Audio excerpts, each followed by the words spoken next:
Huh?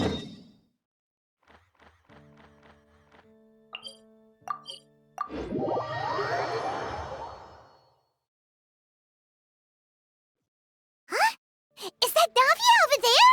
Oh, it's been a while. Let's go say hi.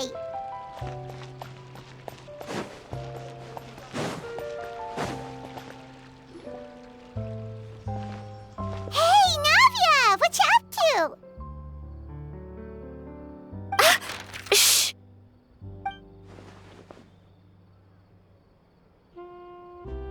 Get lost, Monica! I don't want to see you back here until you're ready to wake up and start doing things properly! Right now, you're a disgrace to my kitchen and to the Hotel de Boer name! It was an accident. I'm sorry, did you hear me asking for excuses? No, I'll do better, I promise. Why is she so aggressive? She won't even listen to what the poor girl has to say. Oh, hey, cut her some slack. You gotta at least hear her out. Wait! Huh? Who do you think you are telling me? Wait a sec. Navia? Huh. So, you're bringing backup now. Suit yourself! You're still wasting your time!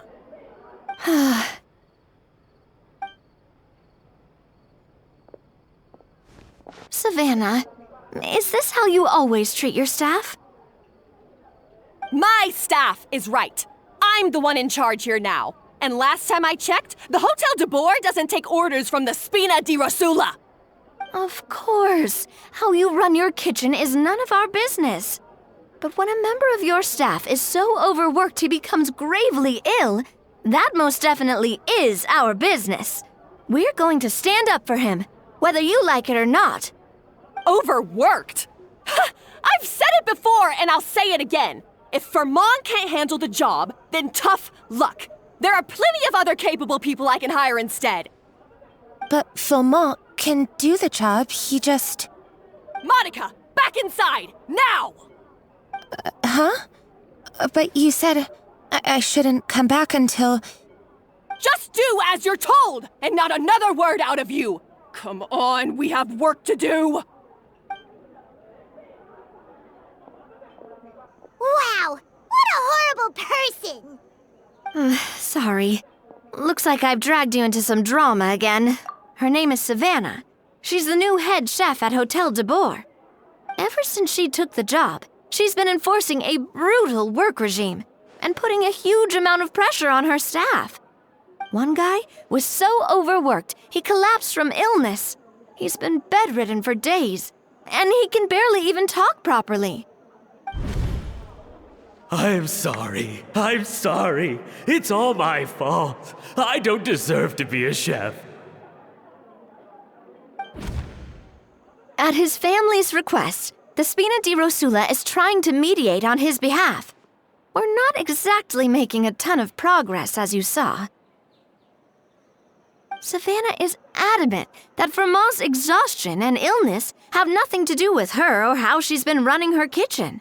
She's refusing to have any kind of meaningful dialogue with us. Our next thought was to talk to the other chefs at the restaurant and get a better idea of their working conditions.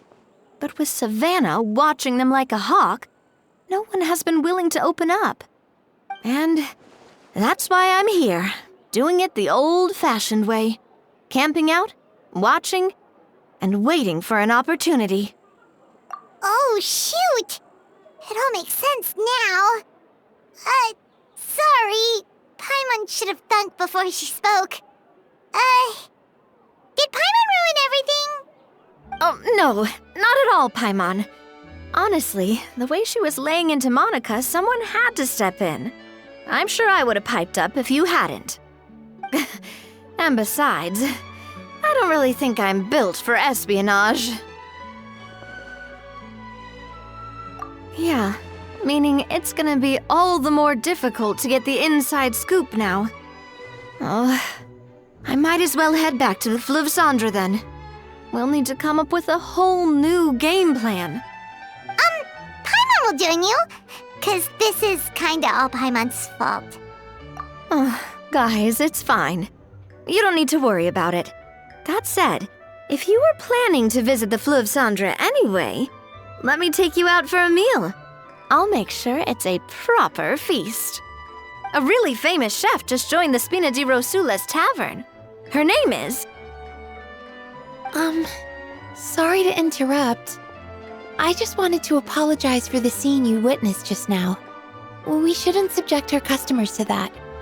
This is a small token from us. It's some candy from Monica. She asked me to make sure it was delivered into your hands. Monica's the one apologizing? Huh. Clearly Savannah is the one who owes an apology. Our head chef has been a little highly strung lately. Sorry for everything. All right.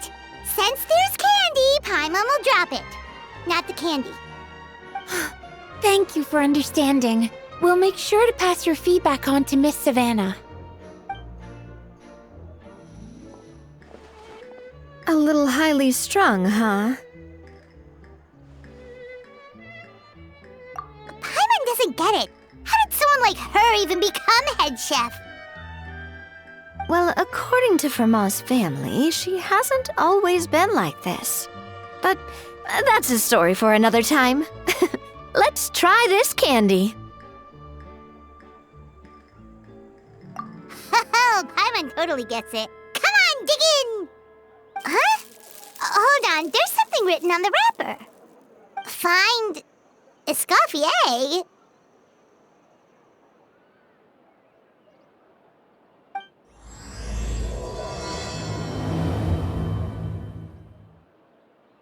Escoffier? Could this mean... Huh? You know that name, Nadia? Yeah. Let's stick to the plan and go back to the Fleuve Cendre for now. That's where we'll find Escoffier anyway.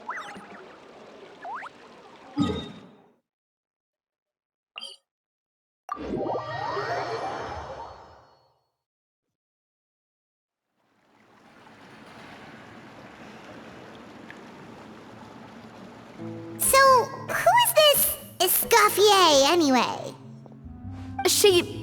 Well, for starters, she used to be the head chef at the Hotel de Bourg, before Savannah.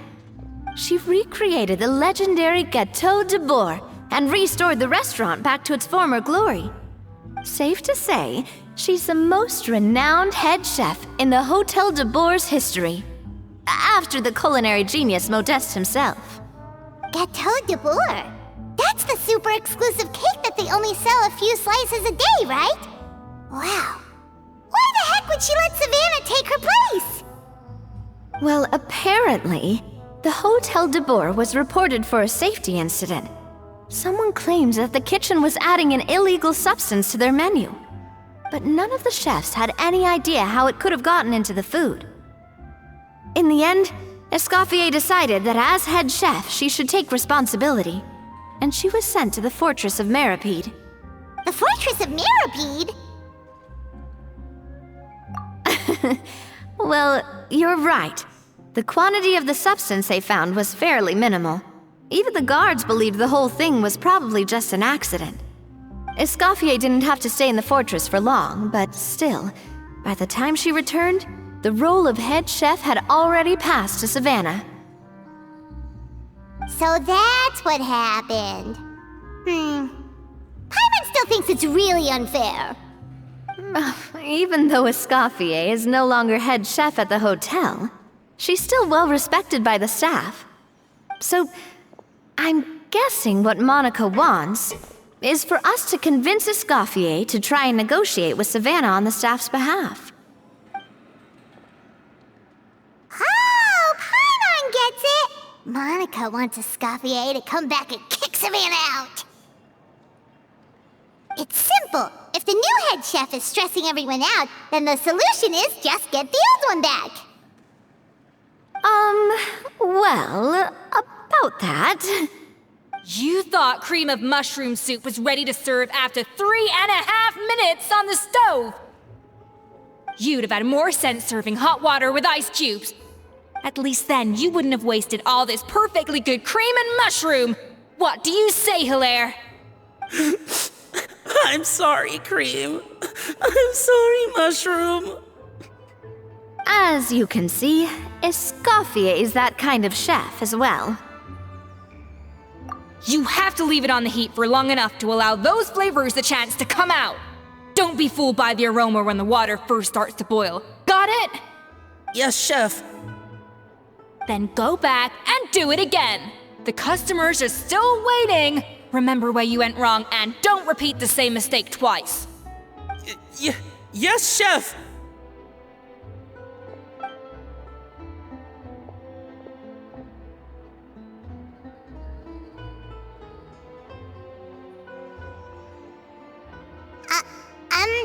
Excuse us, Waiting to be served? Sorry, we're pretty busy. I'm afraid you have to join the line. Oh, no, we're not here to eat. So you're not paying customers? Then I'm afraid the wait will be even longer. It's hard to talk to Escoffier when she's in the zone. Let's take a seat. We can catch up while we wait.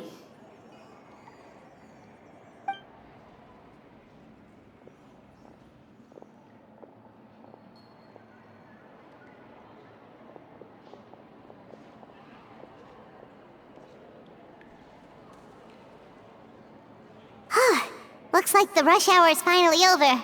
Is it always this busy here? These days, yes. I'd say business has tripled since Escoffier joined as temporary head chef. Well, in her words, the Hotel de Boer doesn't need her anymore. It doesn't look like she's got any plans to go back. I guess I'll be heading off then. Wait, take these home with you. We can't serve them now, and there's no sense in letting them go to waste.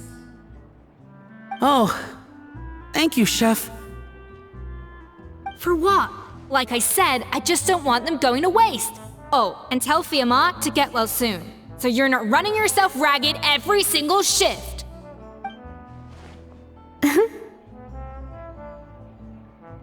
Fiamma.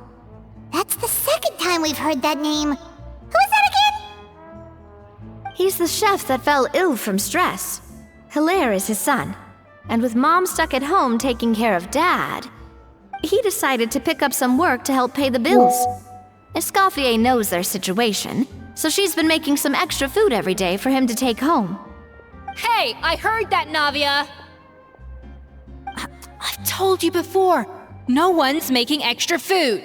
Hilaire is making blunders in the kitchen, and I can't serve his failed dishes, so he might as well take them home. Yeah, failed dishes that just so happen to be nutritionally complete every single time. So, you two must be the world-famous traveler and her companion, Paimon, yes? Is there something I can help you with? Oh, so you know us already. We'll skip the introduction then. We're here to talk about Savannah. Oh, I certainly am. The Spina's headquarters are right next to the tavern. And I've lost count of the number of times Navi has come to pester me about it. But I don't work for the Hotel de Boer anymore. And being ex-head chef doesn't give me the right to interfere with that business. Besides, I'm the one who persuaded Savannah to take the job in the first place. What? Well, she was a much gentler person back then. A little timid, even. She wasn't at all confident that she was the right fit for the role. That's hard to believe. Are we definitely talking about the same Savannah here? Honestly, I do wonder if she's just emulating me. I mean, I'm not the most pleasant head chef to be around either. Anyway, suffice to say that given the history between us, it'll be tricky for me to tell her she's doing her job wrong without coming across like a huge hypocrite. Fiamma and the others probably think that Savannah gets it all from me. I wouldn't be so sure about that, Escoffier. Look at this note we got from Monica. She mentioned me.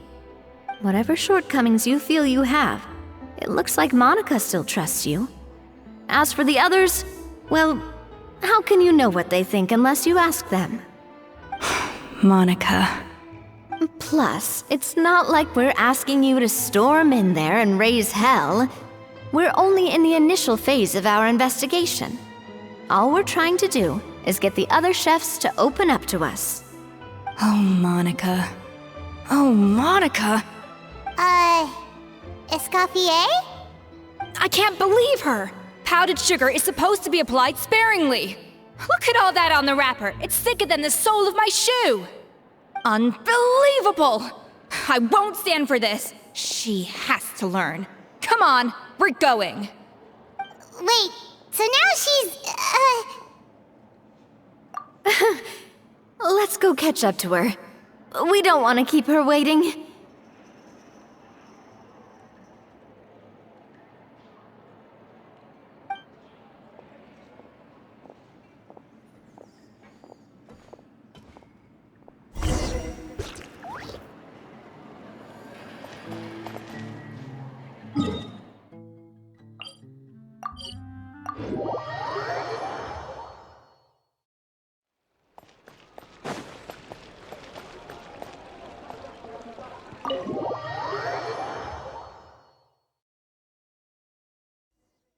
Wait, she looks like... Is that Escoffier? Escoffier's back? Yes, I've missed her cooking. I was just saying, Hotel de Bourg is nothing without her. You can't match Escoffier's talent.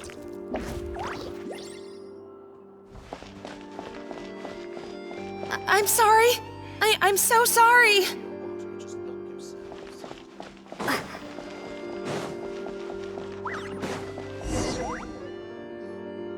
I'm sorry, I'm so sorry. I messed up your order.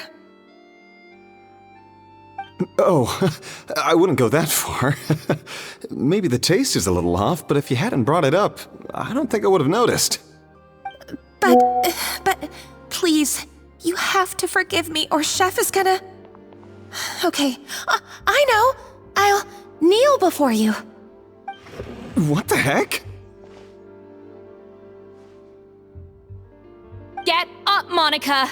Can't you see that you're just making your customer feel more awkward? Escoffier? If you want forgiveness, then do what any self-respecting chef would do. Make the dish again. And this time, get it right. You cannot go begging your customers to feel sorry for you. Savannah said that I'm not allowed back in the kitchen until I've corrected my mistake. But if I can't go back into the kitchen, I can't do the dish over. That's some backwards logic. How can you fix your mistake without being allowed to cook? If this is what Fermat had to put up with, then no wonder he had a breakdown.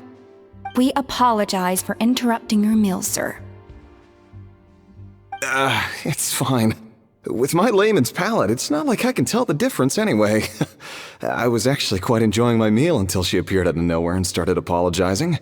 Gave me a bit of a fright, to be honest. Oh, well, it's because Chef Savannah tasted a bit of the leftover soup from my pot and then threw me out of the kitchen. Gosh, that's pretty strict. Has she always been that way? I don't recall things being like this when Escoffier was head chef here. I gotta say, you're all looking a little worse for wear these days. I mean, Escoffier was strict too, but I think the difference is that her criticism was more constructive, so you knew what you did wrong and how to improve, and we all knew that it came from a good place. Chef Escoffier was hard on us because she truly wanted us to reach her level. But these days, whenever we make a mistake, we just get told to wake up, get your head in the game, or just do it again. And it's only gotten worse since word got out that Chef Escoffier had started working again in the Fleuve Cendre. Monica, you don't need to call me chef. I'm not the boss here anymore. Yeah, but through no fault of your own. What happened back then, that wasn't on you, and all of us know that. That banquet was a huge event. And so many staff were involved every step of the way. With so many moving parts, there's no way of knowing how that lumiline ended up in the food we served. Lumiline? What's that? A new drug from the Fontaine Research Institute, produced from an extract of the lumitoile. Apparently it sharpens the senses, so they used it to treat people with impaired responses to stimuli. Oh, yeah, I've heard about that. They found out you can use it as a flavor enhancer since it stimulates the taste buds. Makes things pretty addictive. They also found that overuse can have mood-altering effects, and even lead to nerve damage. So it quickly ended up on the guard's list of controlled substances. Unfortunately, however, some food products containing the additive had already made it to the market by the time the guards banned it from the restaurant industry. Everyone knows that in all likelihood, someone probably just purchased a batch of contaminated ingredients by mistake. But you took all the blame. We all know why. You just didn't want to see this turn into a place where tensions are constantly running high, because everyone's suspicious of each other all the time. And now look at you, a fry chef in the Fleuve Cendre. What are you trying to say? Sure, the Spina's Tavern is no Hotel de Boer, but come on, it's not that bad, is it? Oh, the Fleuve Cendre, you say? Great. That's where I'm dining from now on. Monica, I'm very happy with my current job. And there's no changing the past. We just have to let bygones be bygones. Besides, at the end of the day, I was the head chef, regardless of whose mistake it was. Ultimately, the responsibility lay with me. If only Savannah was half the boss you were. I'm sorry? Do you have a problem with my conduct as head chef? No, chef. So, you do remember who's boss? Escoffier? I thought you'd left this place for good. What are you doing back here? What happened to you, Savannah? Why are you acting like this? When I turned this place over to you, You made me the head chef and gave up your right to tell me how to do my job. You're not the boss here anymore, so stop acting like you own the place. Whoa. Sounds like someone has a chip on her shoulder. Oh, Savannah! My God, have you grown a temper since I last saw you? Have you put even half the amount of energy into improving your cooking skills, or are you still using the Pluie Lotus as an off-brand marcotte, thinking no one can tell the difference? That's none of your business! What happened to not storming in and raising hell? Ho ho! I was not expecting to see something this spicy as soon as Escoffier returned. Huh? Van-Agem? Aye, miladies. Might I make a humble suggestion? Given that we have ourselves a tête-à-tête between chefs at the Hôtel de Bord, I dare say it would be de rigueur to settle this the traditional way. The traditional way? That can only mean one thing. That's right. I'm talking, of course, about the tradition established by Modeste himself. The cooking contest! According to legend, the founders of Hotel de Boer, Modeste and Savelli, used this method to resolve all of their disputes. Everything from petty arguments over next week's menu to disagreements over the strategic direction of the restaurant. The cooking contest would decide who had the final say. Sounds like they had a lot of free time on their hands. Ah, well, it might sound that way to us. But in fact, the cooking contest played an enormous role in motivating chefs to hone their skills, reaching new heights of excellence in the culinary arts. And indeed, the reintroduction of this institution in recent years has surely been instrumental in transforming the Hôtel de Bord into the top-ranking restaurant in Fontaine. Reintroduction? Someone brought it back? Who? What say you, Escoffier? Surely you of all people won't back down from this challenge. It was you who put the rule in place, after all. Sure, I reinstated it, but I'm not a chef at Hotel de Boer anymore. Isn't this bending the rules a little? I see no issue as long as both sides agree to the terms. We could simply treat it as an exhibition of sorts. Savannah, any objections? Exhibition. Huh. No. If we're going to battle it out, let's put it all on the line. If I lose, it's up to you what happens to me. I don't want anything to happen to you. But if you lose, you hand over the Codex de Boer to me. What? The Codex de Boer? Only the legendary handbook written by the original head chef Modeste. It contains all his secret recipes, including Gâteau de Boer. It's the greatest treasure in Fontaine's culinary world, and only the present and former head chefs of the Hotel de Boer have the right to read it. Present and former? Wait, but that already includes Savannah, though. What do you want that old thing for? You have your own copy, don't you? Don't take me for a fool. You know perfectly well what I mean. I want your copy, the original version, the one you took with you when you left us. I'm sorry, I must be missing something. You know, there's no difference between the original and the copy, right? They contain the exact same recipes. Stop trying to change the topic. What's wrong, Escoffier? Scared you're gonna lose to me? Or are you scared of me getting my hands on the original codex? Savannah, you may remember that we gave her the original as a parting gift to thank Escoffier for her years of service. Asking for it back feels a little,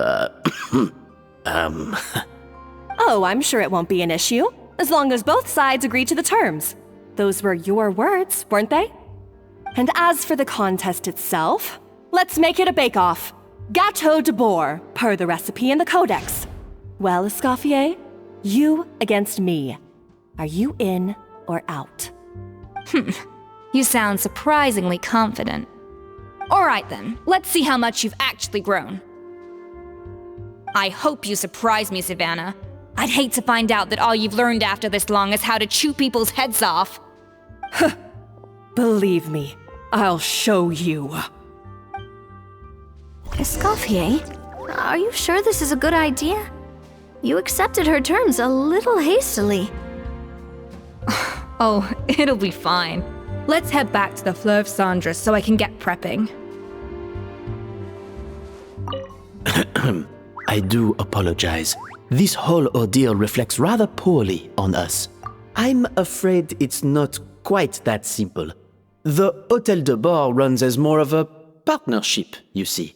It was founded by two friends, Modeste and Savelli, and it's been that way ever since.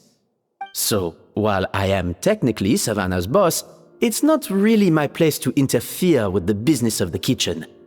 To be perfectly honest with you, that's part of the reason why I suggested a cooking contest. If Escoffier wins, it would be the perfect opportunity for her to talk some sense into Savannah. Or, of course, if she wanted to return, then... but anyway, I'm getting ahead of myself. Whatever the outcome, this contest will hopefully serve as a turning point for us. Please, pass on my best wishes to Escoffier. I must say, Savannah surprised me with her confidence. Does she really believe she can best Escoffier in the kitchen? I thought she was just blowing off steam when she first raised the idea to me. I can't believe I got to witness that firsthand. I only stopped by here for a quick meal. I definitely got my Mora's worth today.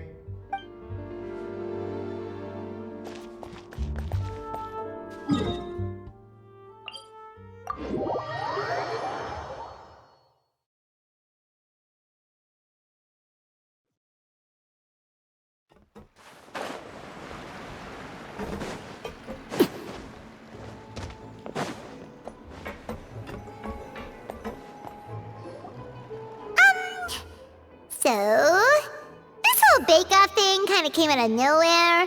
Was it really sensible to just go along with it? Well, I got a sense that she's holding something back. But we chefs always express ourselves in our cooking. So if she won't talk, this might be the best way to find out what's really going on with her. Huh?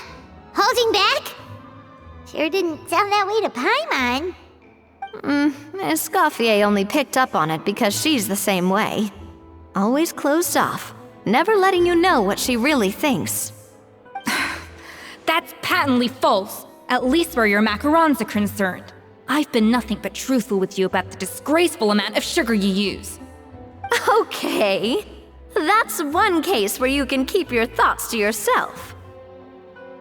Oh, that? Well, it's not so much a recipe book as a diary of Modeste's adventures. Back in the day, he and his good friend Savelli explored far and wide, partly adventuring, partly looking for new ingredients and developing new recipes. Their creations had an enormous influence on the course of Fontaine cuisine, turning it into a much more vibrant and diverse scene. For instance, legend has it that the original Gâteau de Bourg was made using a special secret ingredient that Modeste discovered on one of his adventures. So rare was the ingredient that they could never make more than 16 slices of the cake per day. But everyone who tried it claimed that it was one of the most blissful and invigorating things they had ever tasted. Modeste and Savelli went on to found the original Hôtel de Bourg, which catapulted them to stardom in Fontaine's culinary world. Especially Modeste. He was hailed as a once-in-a-generation genius, and over time, the recipes from his adventure log became known as the Codex de Bourg. Ah, Paimon's heard this kind of story before. Armed with the Codex, the Hôtel de Bourg took its rightful place as the finest restaurant in the land, serving those recipes for centuries to come. Something like that? What? No, of course not. Cooking is a constantly evolving art form. How could any restaurant survive if they only served food that was popular last century? Anyway, never mind centuries. Savelli and Modeste parted ways not even 10 years after their rise to fame. Then, Modeste passed away while he was still in his prime. And that was it. The end of the Hôtel de Bourg's heyday. It fell into decline, and for most of its history, it was just a nondescript place with a couple of cheap tables. It's only in recent decades that it started recovering. Even then, it still took numerous relocations and changes of management before we finally ended up with Vanigem and the restaurant we have today. Oh! So the Codex really isn't all that, then. Paimon figured it was like one of those mystical books they have in Liyue's martial arts novels, where the main character learns all their secret powers from. Yes, well, that's fiction, and this is reality. You can't meet the tastes of modern diners by following some ancient recipes from a dusty old book. Case in point. Even the Gâteau de Bourg they sell now is actually Escoffier's reimagination. Wait, really? Why though? Didn't that recipe make it into the Codex? It did, but like I said, it's the dusty old book now, and the records aren't as legible as they once were. Not to mention that there's no way of finding the secret ingredient Modeste wrote about. So, reimagination is right. I consulted some historical records and took what I could from the Codex. But ultimately, the Gâteau de Bourg of today is my own recipe. As for why we gave it the same name and kept the tradition of only selling 16 slices a day, well, you've got Vanigem's business sense to thank for that. Oh! Huh. Well, that kind of takes all the mystique out of it. Hey now, it might not be the original Gâteau de Bourg, but it's still the most delicious cake in Fontaine today. And who knows, maybe Escoffier's version is more suited to your palate. Just think, if the original truly was the perfect cake you're imagining it to be, there's no way the recipe would have been lost to history, right? Not to mention that the Hôtel de Bourg never would have fallen into a slump. Anyway, before I left my role as head chef, I made a copy of all the recipes from the Codex, including my own improved versions, and turned them over to Savannah. So why is she so interested in the original copy? Could it be a symbolic thing? Like, whoever holds the original Codex de Bourg is the true head chef? Well, it was clearly precious enough to give to Escoffier as a parting gift. Meanwhile, Savannah only got a copy. Maybe from her point of view, it's like management doesn't truly see her as being worthy of the role. You think so? The only thing is, it was her suggestion to gift me the original in the first place. Well, a joint decision by her and Venegem. But still. What? Huh. Guess she's had a major change of heart since she became head chef. Yeesh. Who knows? We could speculate forever. Better to just let our gato do the talking. It means besting her in this bake-off, and then getting her to explain herself, even if I have to beat it out of her with a spatula. However much she's changed since we worked together, I believe that she still has her chef's pride. And if she respects the art, she'll respect the outcome of our contest. Well, I'm confident that you and your spatula can get justice for Froment. All you need to do now is win the contest. But that should be a breeze for you. Let's not get too ahead of ourselves. Gâteau de Bourg is very complicated to make. Usually, it takes 3 chefs working in tandem to cover everything. Now, if I had to push it, I could probably do the work of 3 chefs myself. But I'd prefer to play it safe if I can find a couple of assistants in time. Well, that's easy. The 3 of us are veterans in the kitchen. You just need to pick 2 of us. Well, I have heard the Traveler is an accomplished cook, as well as a warrior. But be warned, I will hold you to exceptionally high standards. Think you're up to the task? Oh, count me in too. I've spent weeks perfecting my macarons after your scathing review. Even if it means competing against the Traveler, so be it. I'll show you what I'm made of. Confident. I like it. Alright, let's start with some elementary mise en place. Show me your knife skills.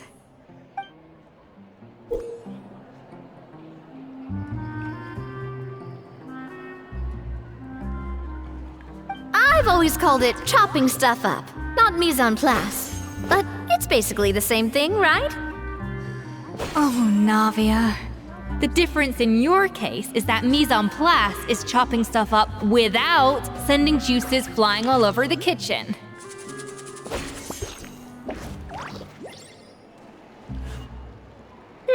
Looks like you found that easier than I expected. Yeah, thankfully it was pretty straightforward in the end. You made it sound like we'd be carving statues out of fruits or something. Well, brace yourself, because the next step is anything but straightforward. I'll be using this cold press to extract flavor compounds from the ingredients. A kind of special food processor I got the Fontaine Research Institute to make for me. It uses cold temperature extraction to isolate the essence of cooking ingredients, which can then be used to flavor dishes more precisely. But this isn't exactly standard kitchen equipment, so that probably didn't make a whole lot of sense. Let me give you a demonstration instead.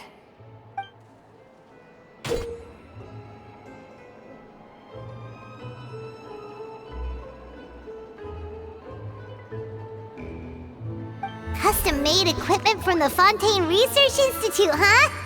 That's some pretty high-tech food prep. Paimon's never used anything this weird before. Cool. Not weird.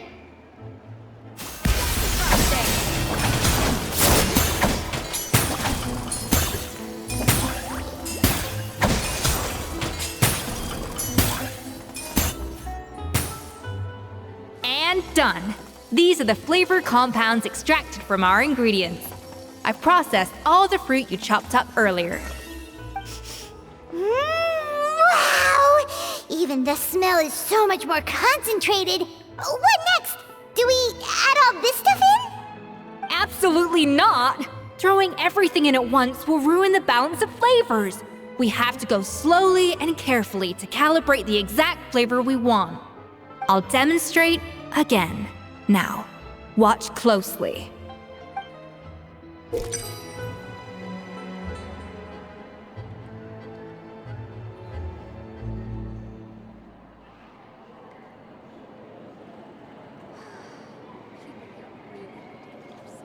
Slowly and carefully. Not a drop too much, and not a drop too little. But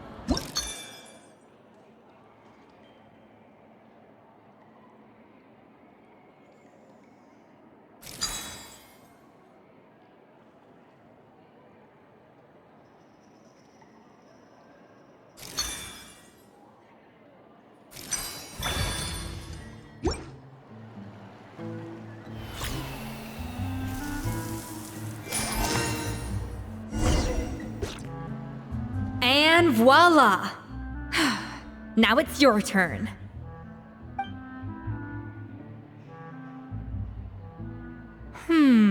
Not terrible. Considering this was everyone's first time blending flavor extracts, it could have been worse. But the traveler's work was surprisingly good. Are you sure you've never done this before? You got almost perfect results on your first try. That goes without saying. Still, credit where credit's due. You did well. Alright, now for the part I've been looking forward to. I want each of you to cook something from the Hotel de Boer's current menu. I'll judge your submissions and give you a final score. That's right, the true test of your cooking skills is the finished product. It'll be good practice for the contest itself. Now get to it. Chop chop!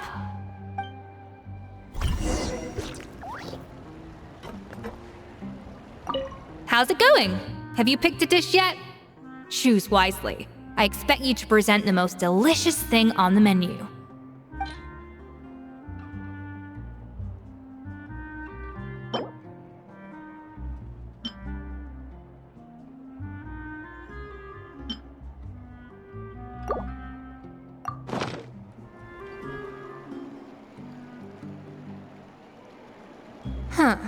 I know this doesn't represent what you're capable of. Try again, and this time, I want to see you make a proper attempt. How's it going? Have you...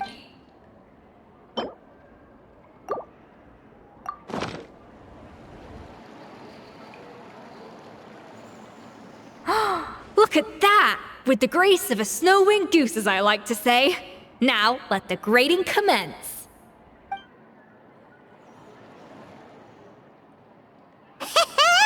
Pretty good, right? Not to brag or anything, but Paimon's a bit of a connoisseur when it comes to la food. 6 points. What? Oh, well, fair enough. Paimon doesn't cook all that often, so as long as it's a pass. That's 6 out of 100. What?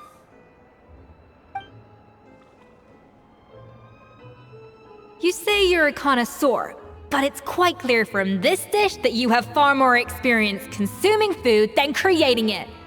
By that logic, I suppose you think listening to Lady Farina on repeat every day would make you an opera singer. Aww. Me next! I'll have you know that this batch of macarons has 2 whole tablespoons less sugar than my previous ones. So you went from 12 tablespoons to 10? Well, it's nice to know you actually measured it out. Because it tastes like you just threw in whatever was left in the jar. 6 points. Aww. Now to the final dish. So, what do you think? This is our last hope. 8 points. Darn, that's barely higher than what we got.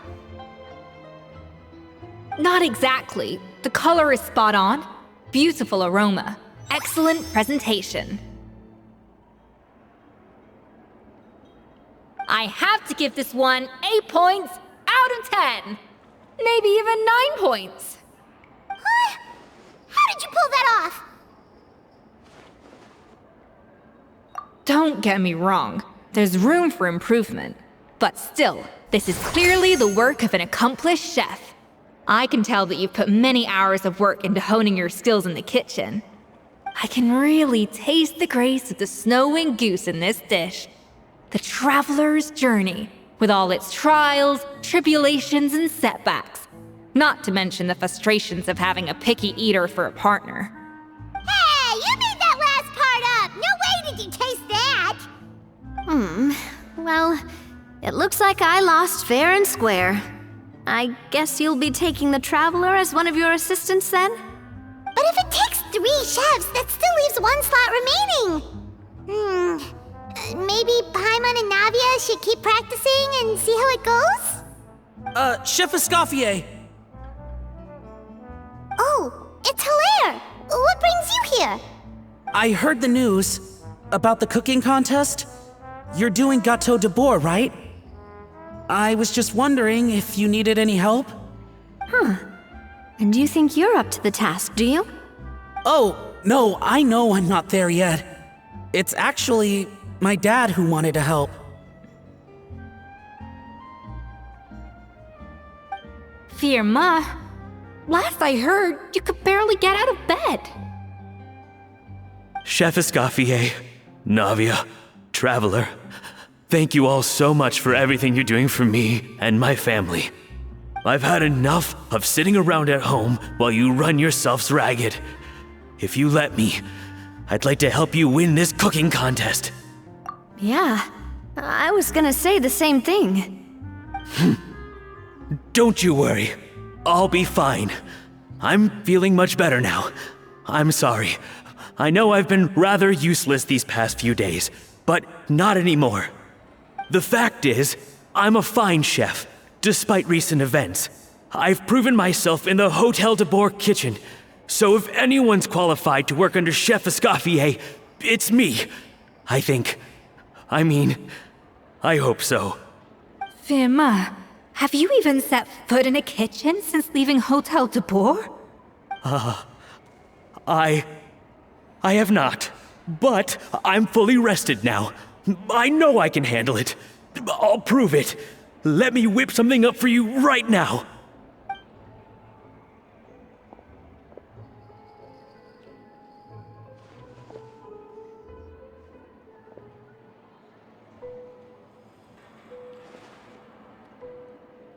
Huh?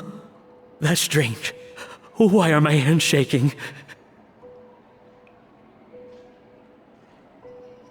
What do you call this, Firma? I can't seem to grip my knife. Do it again! Again! Again! I... Hopeless. Get out of my kitchen yesterday.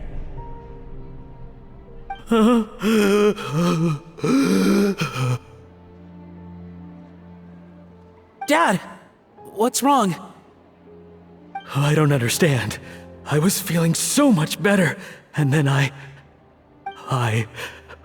Will I never be able to work in a kitchen again? Dad, talk to me. What happened? I think the real issue here is not physical exhaustion, but psychological trauma. Monica, when did you get here? Probably because you were all concentrating so hard on your cooking. I didn't want to interrupt your flow. But anyway, Firma, I'm so sorry. If only I'd known how serious your situation was, I would have stood up for you sooner. You have nothing to apologize for, Monica. During those long nights of redoing every order, you were the only person who looked out for me. Oh, come on. All I did was make you some tea. I doubt it was much help. Savannah was so ruthless toward you. I probably should have brought you something stronger. She sounds like the worst. All right, another Savannah horror story. Let's hear it. She's been getting harsher and harsher on us ever since she heard about Escoffier's new role in the Fleuve Cendre. Seems like no matter what we make, she'll find something wrong with it. What is this? It looks like a dog's been at it. In the trash now! Then she orders us to redo the dish again and again, but we never know what's going to make her happy. Do it again, do it again, do it again! Every time you remake it, you just get another earful from her. Either straighten yourself out or get out of my kitchen! So now, it seems like just picking up a kitchen utensil gives me flashbacks of her yelling at me. Oh man, that must be awful. The more I want to get it perfect, the more my hands shake, and the more scared I am of making another mistake. How can you give up so easily, Fiamma? You weren't a quitter when you were working for me. And even under Savannah, you talk about working late into the night trying to perfect your dishes. That says to me that you still hadn't lost that determination to prove yourself. What changed? I don't know what's come over me.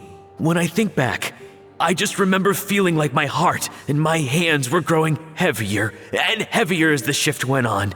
Each time I had to redo a dish, my heart sank a little further. Maybe Savannah was right.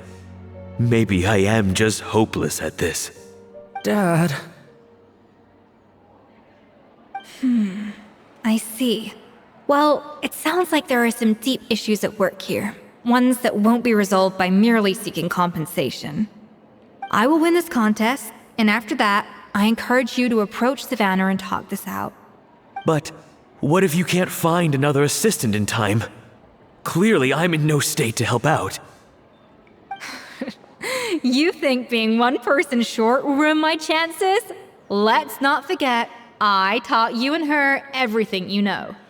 Even if I had to go it alone, I would present the perfect gâteau.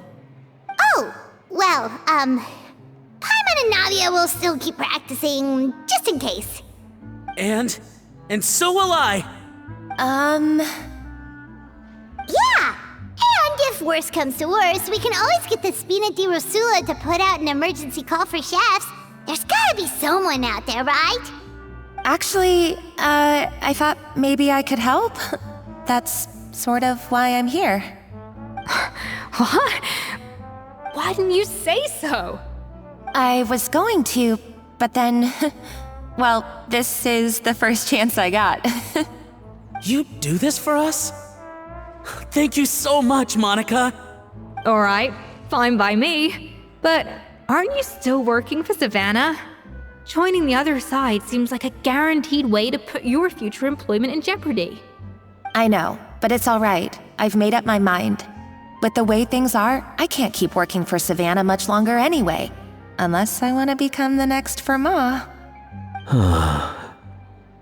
I'm done with sucking it up. It's time to try and turn things around.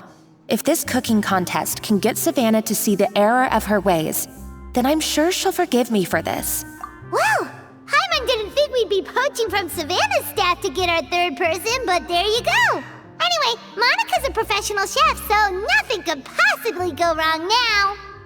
Great! Then it's settled. And to congratulate you all on making the team, I propose a Spina-sponsored meal to celebrate. Spina sponsored? Wait, you mean I'm cooking? Well, I promised the traveler a feast in the Fleuve Cendre. And I know how much you've been looking forward to it. Yeah! Feast, feast, feast! Alright, if you insist, then prepare for some of the finest food of your lives.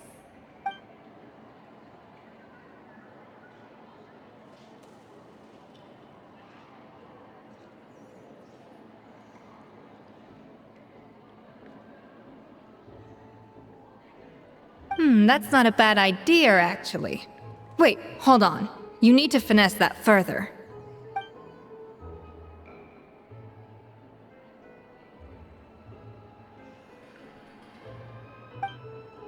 That was a dream come true. Paimon never knew Fontanian cuisine could be this good.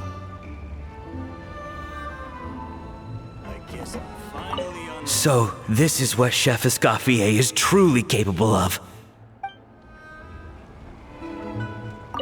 I wish I could eat that all over again. It's not often that Escoffier goes all out like this. And it's all because of you, Traveler. Wow. I don't know if I'll ever be able to cook as good as that.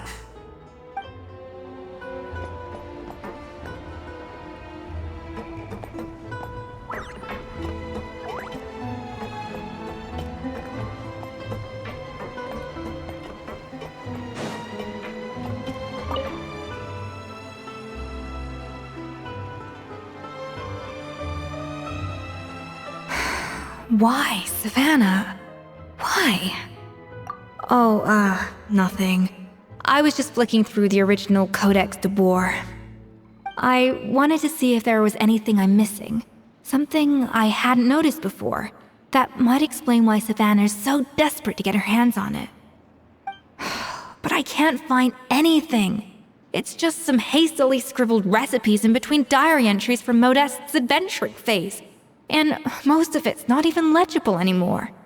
The copy I gave her not only has all the recipes in full, but even includes my own private tips and notes from years of experience.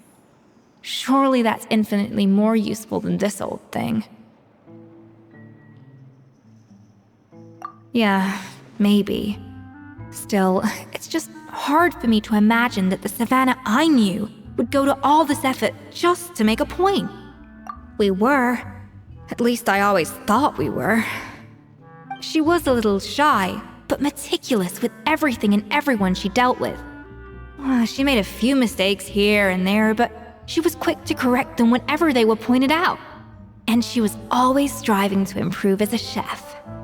Those qualities are why I recommended her to replace me as head chef. I never imagined for 1 second that she'd cause Fiamma and the other staff so much grief.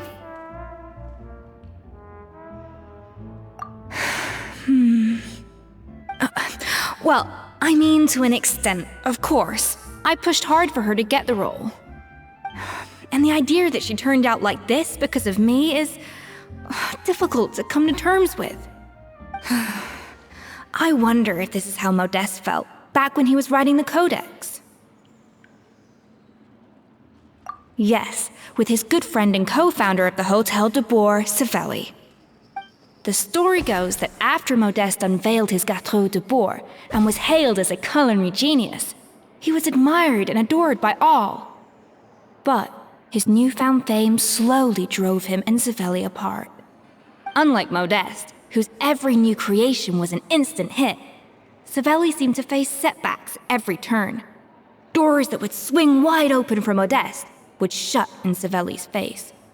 And with Modeste being whisked off to all manner of functions by his celebrity friends, he had less and less time to discuss the culinary arts with Savelli. People started gossiping about Savelli, and their relationship between the two gradually soured. Everything came to an abrupt end when Modeste, still in the prime of his life and still hailed as a genius, suddenly died from an acute illness. And that was it. They neither had a decisive split nor got the chance to properly reconcile. Their story just came to an end. One rumor had it that Savelli actually killed Modeste out of jealousy, even as the latter was hoping to make amends. Unlikely, it's a popular theory, but there's no real basis for it. At least there are no records of Savelli ever being convicted of a crime. Still, beyond a point, there's no way of knowing what truly happened in the past. All we can do is try to make sure the present doesn't quite go as badly. And that's why I have to win this contest tomorrow. Then get the truth about everything that's been going on, even if it means cracking her open like a nut. Really? Well, I like the confidence. Don't let me down tomorrow, then. You better bring your A game.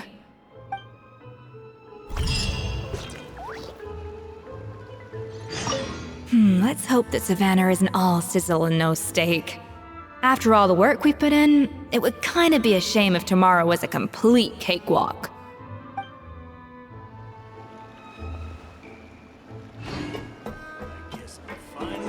It's cooking contest day! To the Hotel de Boer! Toot sweet!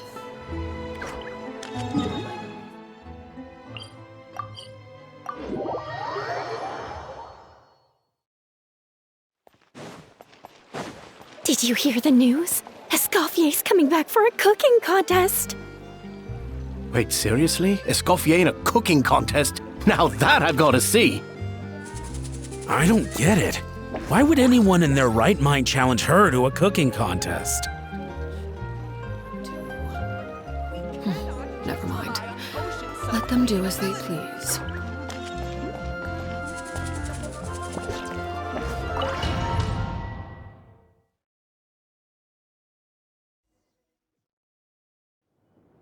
Mesdames et messieurs, welcome one and all to the Hôtel de Bord and to this most exciting of cooking contests. Savannah, I've brought the original copy of the codex you asked for.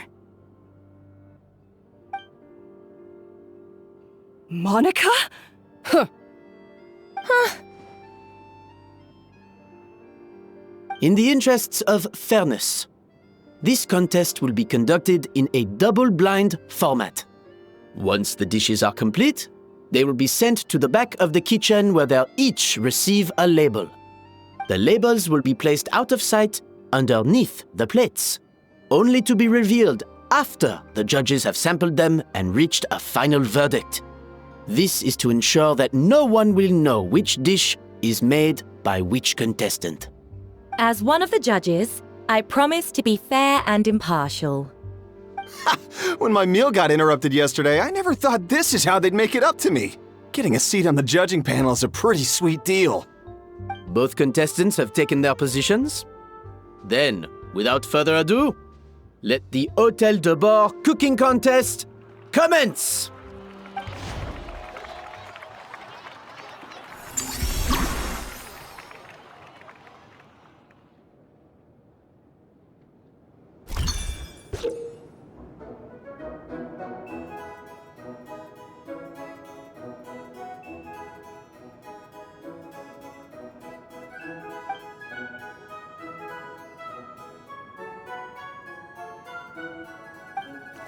Monica, Traveler, it's go time. Let's do this. Alphonse, Gaspard, get to work. Do not disappoint me. Even the best chef in the world can't flavor their food without prepping the flavoring, right? Even the best chef in the world can't flavor their food without prepping the flavoring, right?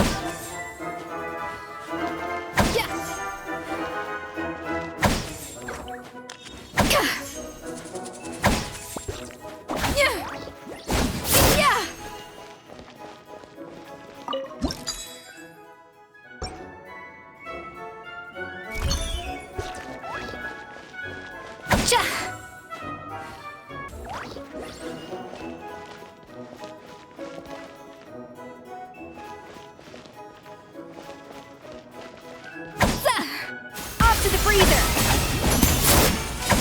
Yeah, that should be enough flavoring. Now hurry up and balance the flavors.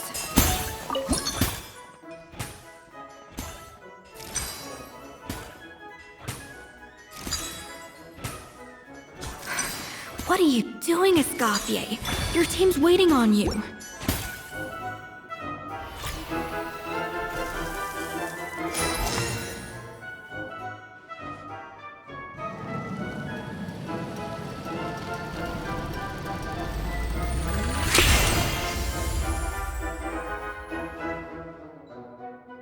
Come on, Escoffier! Come on, Traveler!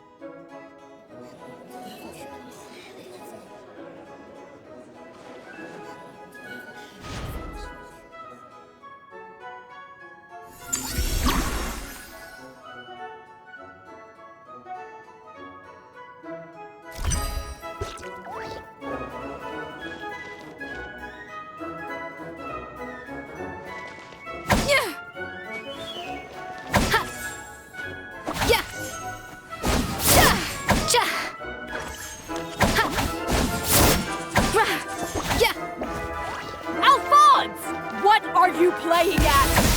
Not how I want you to do it! Stop horsing around and do it again!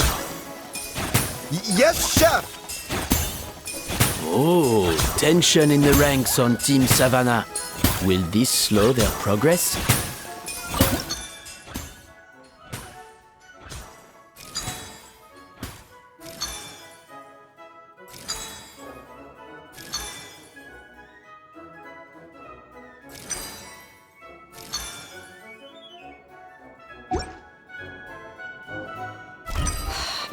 Goodness sake, Savannah, what are you doing? Oh, forget it. I've got to focus on my own dish.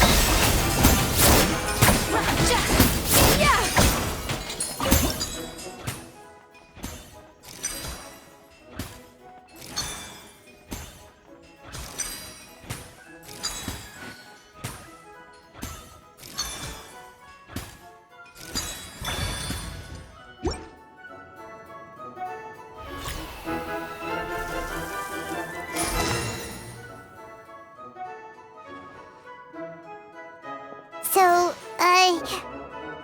what do you think?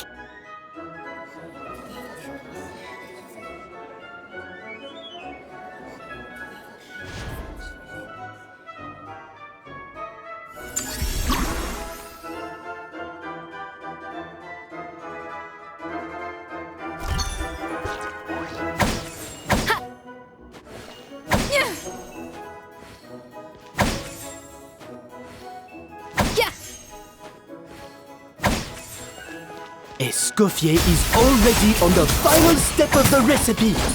Let's check on Savannah's progress.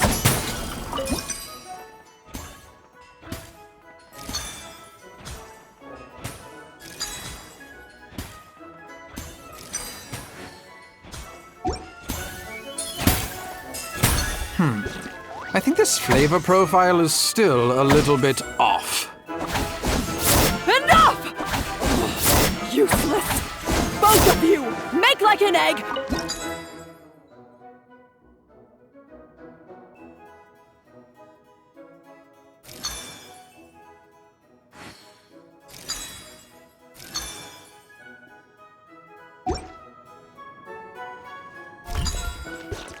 Wow!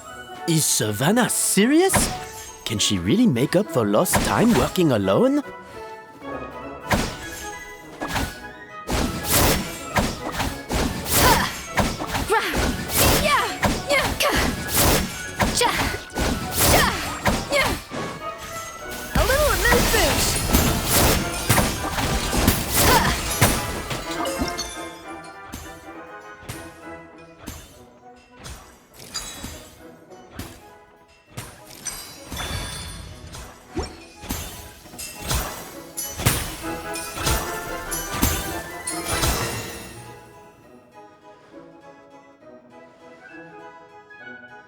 You can't match Escoffier's talent.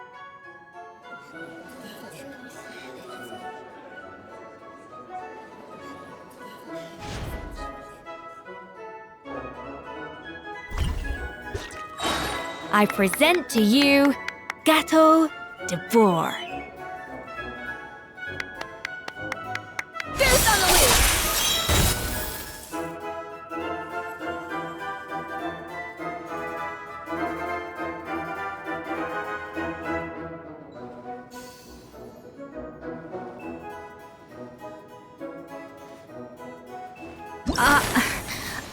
I was just exercising caution. I had to make sure everything was perfect.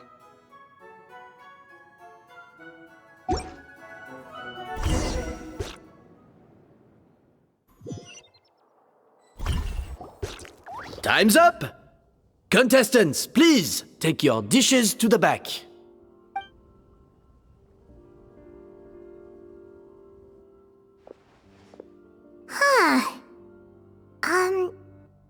That guy was right. You really can't tell whose is whose just by looking at them. We both made the same dish after all. For all her flaws, Savannah's a talented chef who earned my recommendation for good reason. She wouldn't screw up something as elementary as the cake's appearance. Whoa! This is really rather good. Wonderfully soft and fluffy. Beautifully sweet. This is a masterclass in how to make gâteau de Boer. I would give this one at least 9.9 out of 10! Only because there's something about the flavor of the base. It's just a little different from the recipe I'm used to. Huh? Really? I couldn't tell.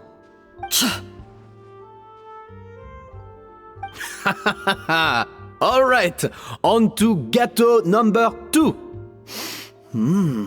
I haven't had a single bite and already this aroma is a delight to the senses. I have a feeling that this gâteau will be a gâteau for the ages. How exciting! I'm gonna dig in.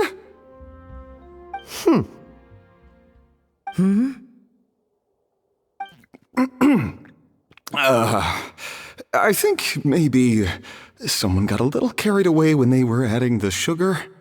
Not just the sugar, it's the flavors too. This is all over the place. Who made this? It appears the decision is unanimous. This gâteau is far below the standard we would expect. Whew! And Paimon thought this might actually be close. Turns out she can't bake to save her life.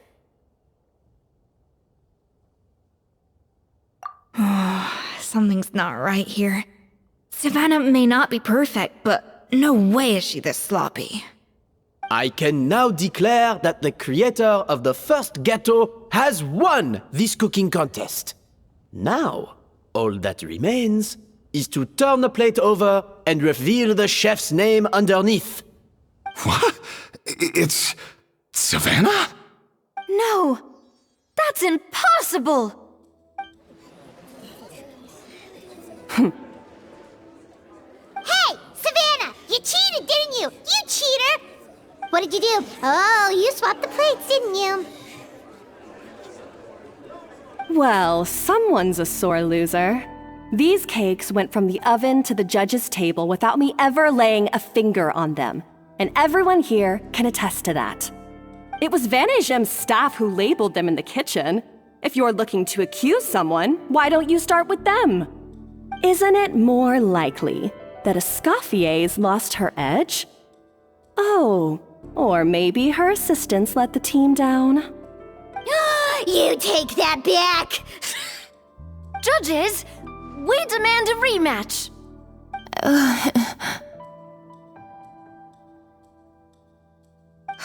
That's enough! What's done is done. As head chef, or rather as team lead, I take responsibility for the dish I served. Whatever went wrong and however it happened, I should have spotted it. Savannah, I didn't think you'd stoop this low just to beat me in a bake-off. What happened to your chef's pride? I don't know what you're talking about. If you want the Codex de Boer that much, you can have it. Escoffier, no! But you must promise me that you'll apologize to Firma and compensate him for everything you put him through. It's a little late to be negotiating terms. The contest is over and I won. That means you owe me the Codex, and I owe you nothing. Look, Savannah, you may have fooled everyone else, but can you really fool yourself? What I'm offering is to accept defeat without looking to expose what you've done.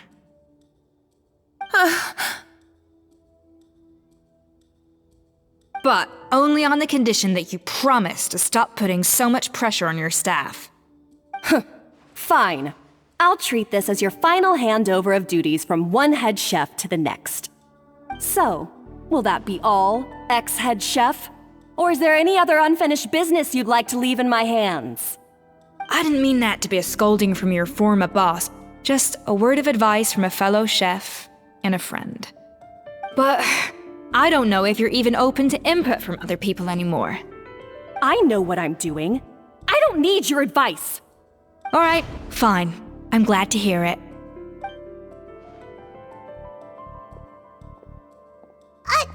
Escoffier! The Codex de Boer! Finally. Now, at long last, I will succeed. Escoffier? How could you let her get away with this? Yeah! The Codex is a souvenir of your time here! Doesn't that mean anything to you? It's all right. It was just a bake-off, not the end of the world. I'm already over it. Besides, it's not all bad. She agreed to compensate Firma. That's mission accomplished for the Spina. Honestly, if I'd have known that giving her the Codex would solve everything, I'd have just done that in the first place. I mean, why bother with the whole cooking contest? It's such a waste of time and energy.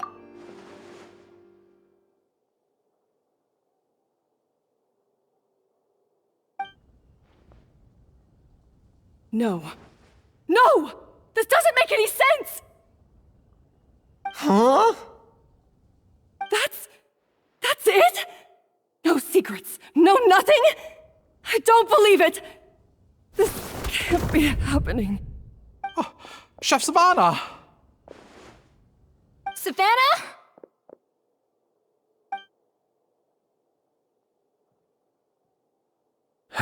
It's nothing life-threatening.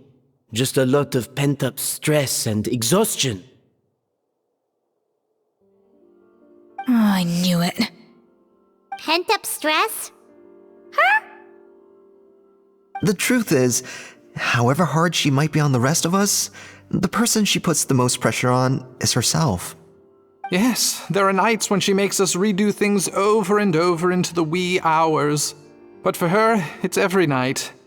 She'll hide herself away in the kitchen, working on new techniques and recipes, and only realize how long she's been at it when we come to work the following morning. But why? Why would she do that? Our best guess is, she doesn't want to be seen as less of a chef than Escoffier. And there it is.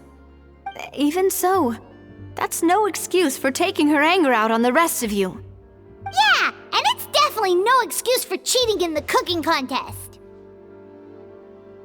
About that, we honestly have no idea how she did it. We were focused on our own work the whole time, like she asked.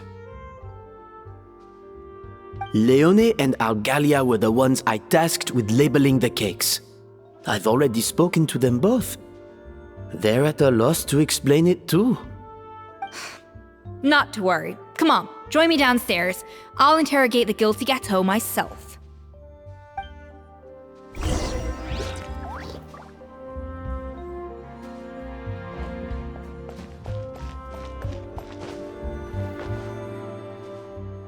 Well, how is it? Have you figured out what it was? Oh, this is aggravated assault on my palate.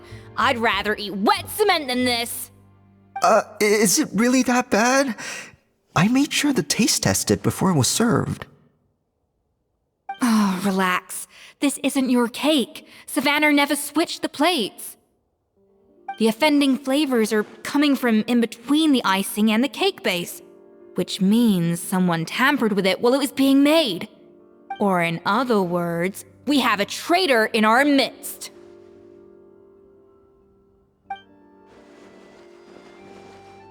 I'm sorry. I was forced into it. It was Chef Savannah. She said if I didn't cooperate, she would... Calm down, Monica. I've already accepted defeat. And if I wanted retribution, I would have brought this up when the results were announced.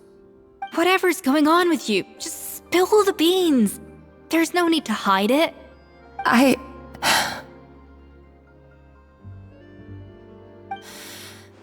I was the one who caused the food safety incident that one time. Food safety? Wait, you mean the Lumaline incident? So you procured the contaminated ingredients? I think so. Savannah and I were on procurement that day. I didn't check everything as well as I should have, and so I let contaminated ingredients make it into the kitchen. But I swear I didn't do it on purpose. I had no idea there was an issue with them, and I didn't know it would end up with Escoffier going to jail. But the last thing I expected was for Savannah to use it as leverage to blackmail me with... This is crazy! So Savannah pressured you into sabotaging Escoffier's cake by threatening to expose your secret if you didn't? I know, it's terrible. I'm so sorry. I was so scared. The thought of Chef Escoffier finding out that I put her in jail, it made me freeze up with fear. I thought Escoffier would hate my guts if she ever found out, and yet somehow that's ended up in me doing something even worse.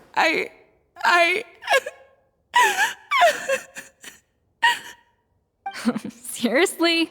All this fuss over a little slip-up? Huh? Firstly, it's not like I got a life sentence. I did my stint at the fortress, and now I'm out. And secondly, I had my own reasons for leaving the Hotel de Boer. This wasn't the only factor. So you don't need to feel ashamed or frightened or anything like that. Any more than you need to add butter when you're pan-searing foie gras. You mean... you forgive me? Oh, well, I'm not saying you don't have to take responsibility for your mistakes. You should tell Vanagem to mark down your performance for the past few months.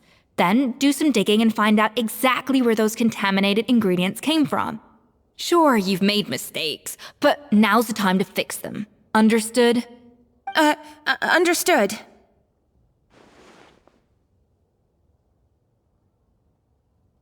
Good. Now, back to Savannah. What about the original codex would compel her to resort to blackmail? I have my suspicions. Not that I've got any proof to back them up, though. Ugh. What happened to me? I've overheard some customers murmuring about how the Hotel de Boer hasn't been the same since Escoffier left. They think our menu doesn't taste like it used to, especially our signature items. Now that you mention it, I noticed it during the contest too. I couldn't put my finger on it, but the flavor seems subtly different from how it used to be. But the difference was so small, I'm sure no one would notice it besides our most loyal customers and true dessert connoisseurs. Still, as head chef, it's easy to see why Savannah would get so hung up on it. So many times I've seen her make the cake base over and over again, late into the night, determined to match Escoffier's version. But something's always slightly off every time. Yeah, I've noticed that too. Never really gave it much thought, though. Thinking back on it now, it's clear that Savannah's been in a downward spiral ever since Escoffier left. She wants to prove that she can fill Escoffier's shoes. That's gotta be the reason. But after countless setbacks, she's getting more and more unhinged. And at some point along the way, she switched from doubting herself to doubting Escoffier. Doubting Escoffier? For what? Yeah, it would explain why she was bent on getting the original at any cost. She must have thought Escoffier purposely omitted key details from her recipes when she copied them out. Also, she could retain her place as the #1 chef in Fontaine, the only one privy to all the secrets of the trade. Oh, for goodness sake, what a stupid idea. Of course. Then she finally got the codex only to discover that the secret recipes she's been pining for don't exist at all. Seeing how utterly wrong she was must have been a real shock to the system. It probably brought up everything at once. It overwhelmed her, and she passed out. There's still one thing that doesn't make sense, though. If Savannah had the real recipe all along, how come it tasted different? She might not be on the same level as Escoffier, but surely after like 50 attempts, she'd get it right one of those times. You'd think so, but geniuses like Escoffier are in a league of their own.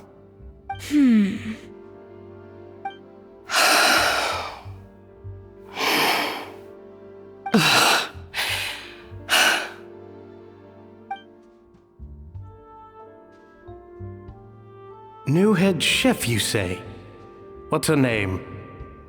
I don't think I've heard of her before. I wonder, can the Hotel de Boer keep its edge without Escoffier at the helm?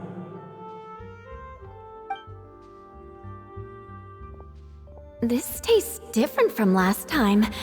Is it undercooked or something?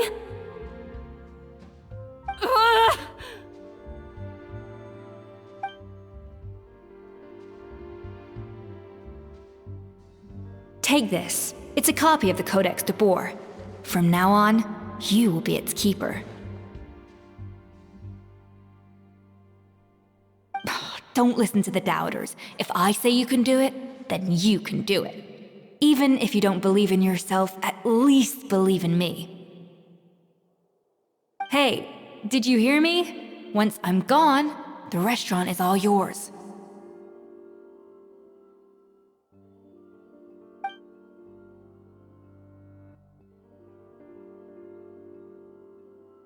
All this time, I've been blaming other people, but maybe I'm the problem.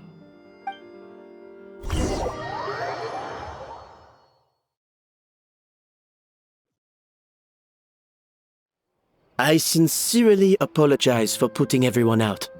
Savannah's awake now, but I don't think she's ready to speak to anyone yet. Let's give her the day to calm down.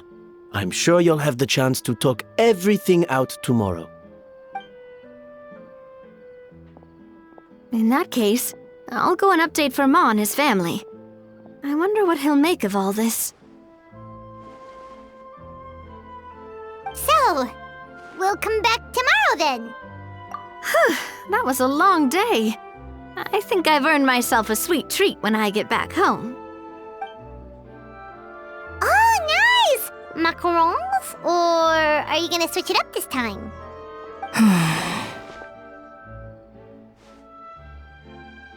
Traveler, how much do you know about the snow-winged goose? Every year, they migrate long distances in search of a suitable home. There's always one goose at the front whose job is to lead the flock. Fontaine poets often use the image of that goose to explore the ideas about leadership and genius. They usually imagine someone who's a cut above the rest, a model of perfection. But what those poets don't know is that during a migration, the lead goose is always changing. Once the lead goose shows signs of fatigue, it retreats to the back of the flock and allows another goose to take its place. So the truth is that leadership, with all the responsibilities and pressures that come with it, it's something that everyone takes turns at. But we humans completely miss that fact when we project our own ideas about social hierarchies onto them. I guess what I'm saying is, I don't buy into this notion that there's some sort of gulf between normal and genius. Cooking is a science, not magic. Given the same ingredients, same recipe, and same environment, I see no reason why two different people shouldn't be able to create the exact same dish. Of course, some people have a more sensitive palate than others, and some people are just born bolder or more conscientious. But these are all variables that can be accounted for with time and practice. I'd have no reason to expect so much from others if I believed that perfection can only come from the hands of a genius. The only reason I hold people to high standards is because, well, I believe they're capable of greatness. Okay, I've made up my mind. I'm gonna get to the bottom of why Savannah failed.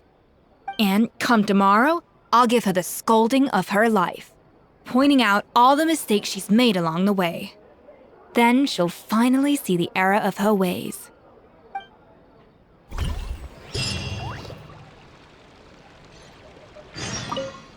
Thank you for your words of encouragement.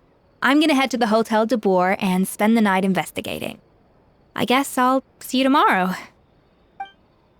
Genius? Calling someone a genius is just another way of saying I'm too lazy to figure out how I need to improve. It's a defeatist attitude and I won't stand for it.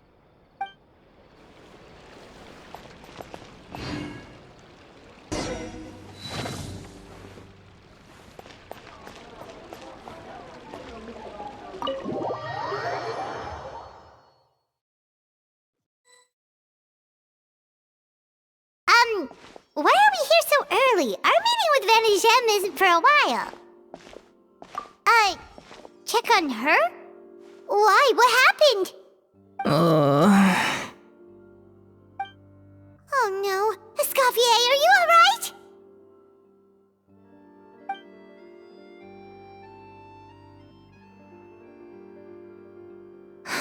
I'm fine. Just need to get some more coffee in me. Huh? What happened to my coffee? Did I really drink it all? Alright. Thanks. I appreciate it. Well, there's cooking facilities here. Or we could just grab a cup of coffee from Cafe Lutece, but either way, hurry!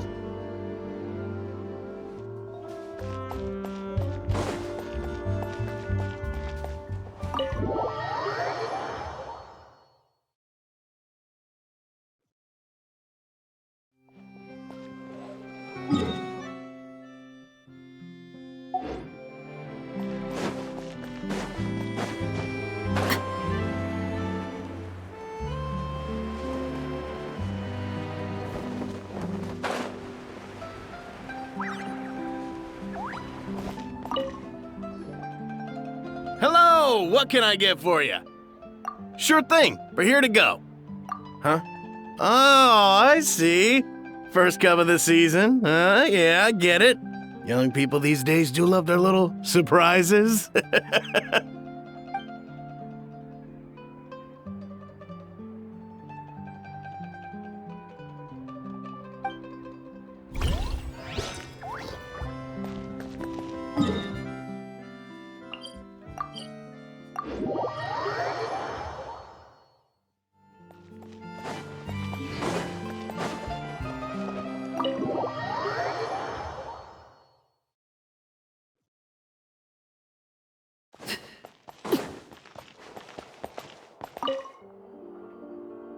Coffee. Need coffee.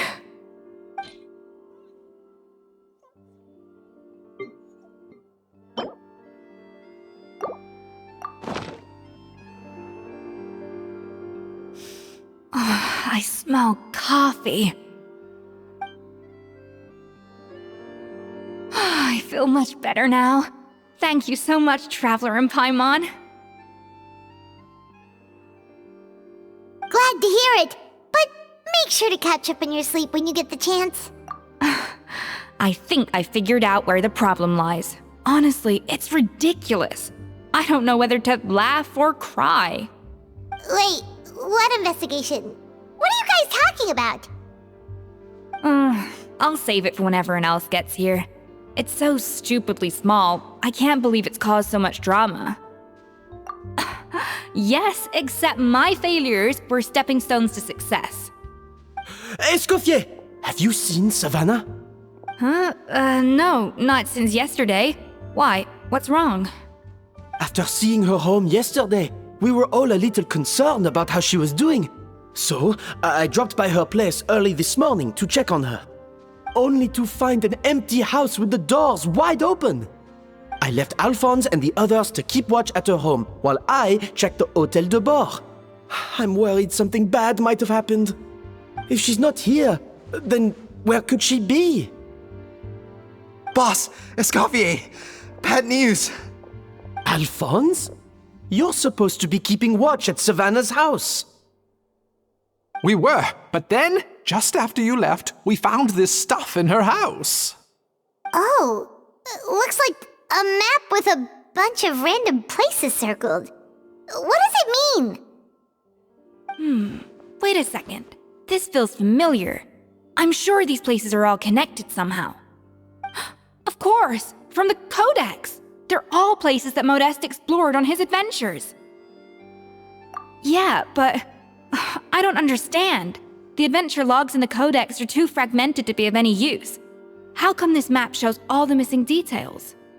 The Codex de Bord? Then, this place marked in red out at sea. Could that be the fabled birthplace of Gâteau de Bord? Seriously? So now she set her sights on finding the original recipe and beating Escoffier that way? Geez, Savannah. Anything to overcome a gâteau plateau, huh? Ugh, idiot. Does she have a death wish? Those ruins are thousands of years old. Hold on, there's more. Besides the map, we also found these letters.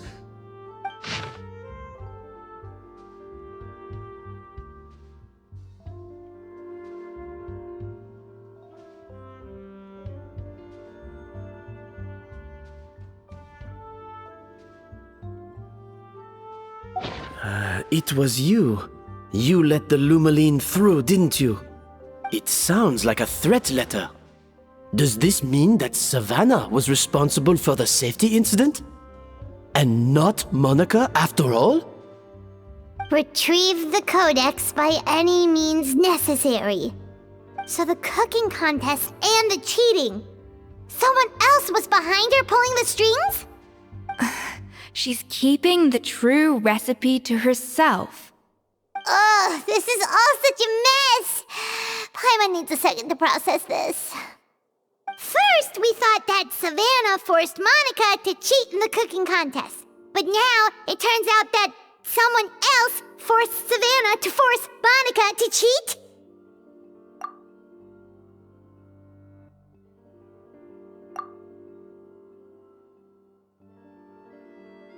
You're finally here. Of course. I should have put 2 and 2 together as soon as I read your threat letter. The food safety incident, the demand for a cooking contest, the instruction to blackmail Monica, even the suggestion that Escoffier was keeping secrets from me. It was all part of your grand plan, wasn't it, Monica?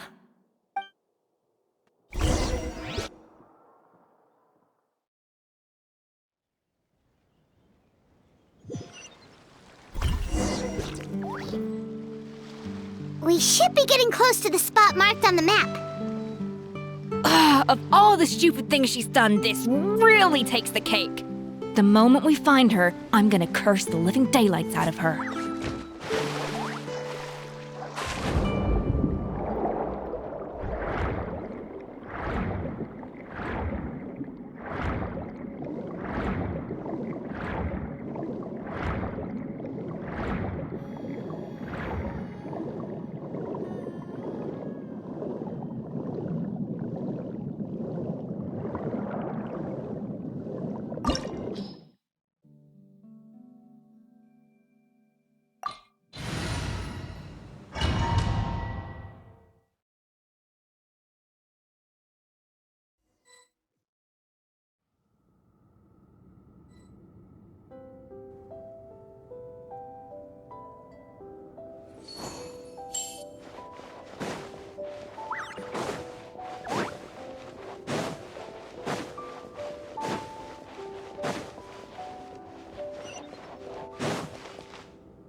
Whoa, this place looks like an underwater restaurant, doesn't it? Suddenly, the idea of an adventure chef finding secret ingredients makes a whole lot more sense. I think Modest's codex mentioned this place. A public bath from the time of Remoria. So yeah, definitely the kind of place that would have served food and drinks. Huh? Some blubber beasts have come to join the party? How did they get here?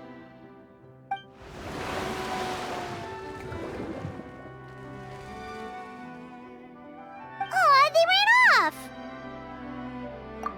That could be easier said than done. Something's blocking the entrance. Well, did Modeste mention it in his adventure logs by any chance? They must have gotten through somehow. Good point. Yes, that's right. It's coming back to me now. We prepared a banquet for our shy little guests, and as the food flowed away on the current, they broke into a joyous chorus, and the path opened to us. We have to feed the blubber beasts? With what? There's nothing here besides rocks, romaritime flowers, and lumitoile. See, this is why you should always bring snacks. You never know when you're gonna need them. Now we have to head all the way back to shore and grab some. There is no time for that. Romaritime flowers and lumitoile will have to do. They may not look appetizing to us, but who knows? They could be blubber beast delicacies. Wait, we're seriously gonna try this?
Beasts or not, are we sure this stuff is edible? Trust me, they'll love it. Oh, good question. If we try to put them in the pool, we'll probably just scare them off again, and who knows how long they'll be gone. Yes, we can't afford to wait for them to double back. Oh, what was it that Modeste said again? Something about the food flowing away on the current.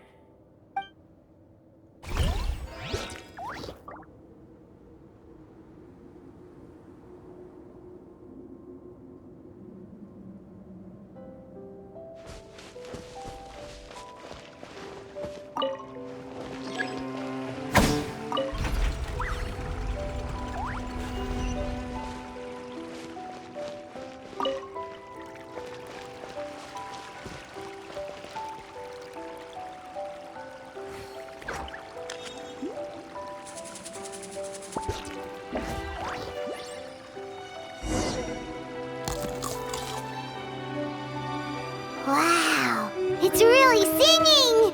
It must taste better than Paimon thought!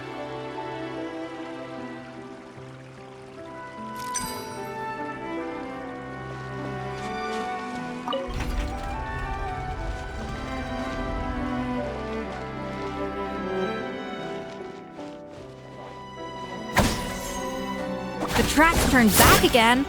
Oh, so annoying.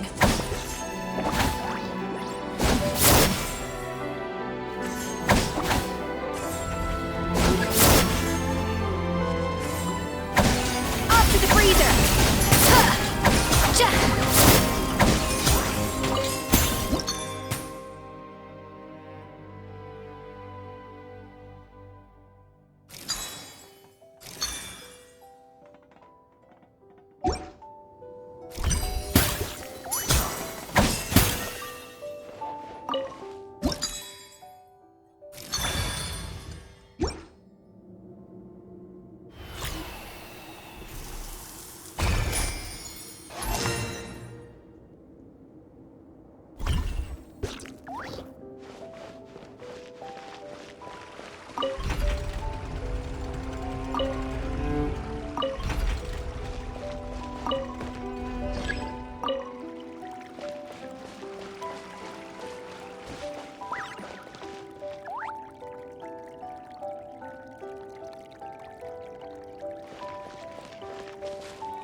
Hey, it's open!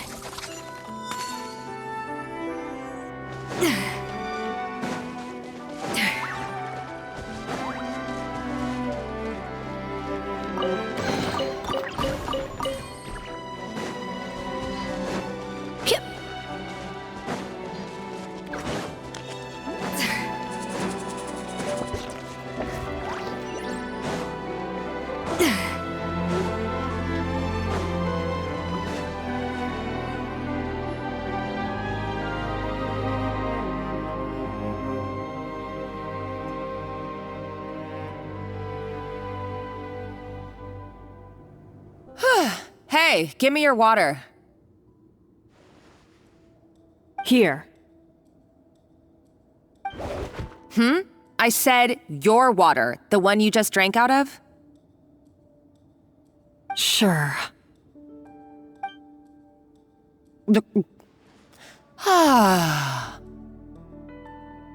All those years slaving away under Escoffier, and then you. Today, it's finally paying off. Not only have I found the ruin that Savelli kept hidden, but I also get to boss you around like my little lapdog. Hey, go scout ahead for me. If we need to do any more blast tunneling, I want to know where to lay the explosives. Did you not hear me? Get going. Why don't you do it yourself?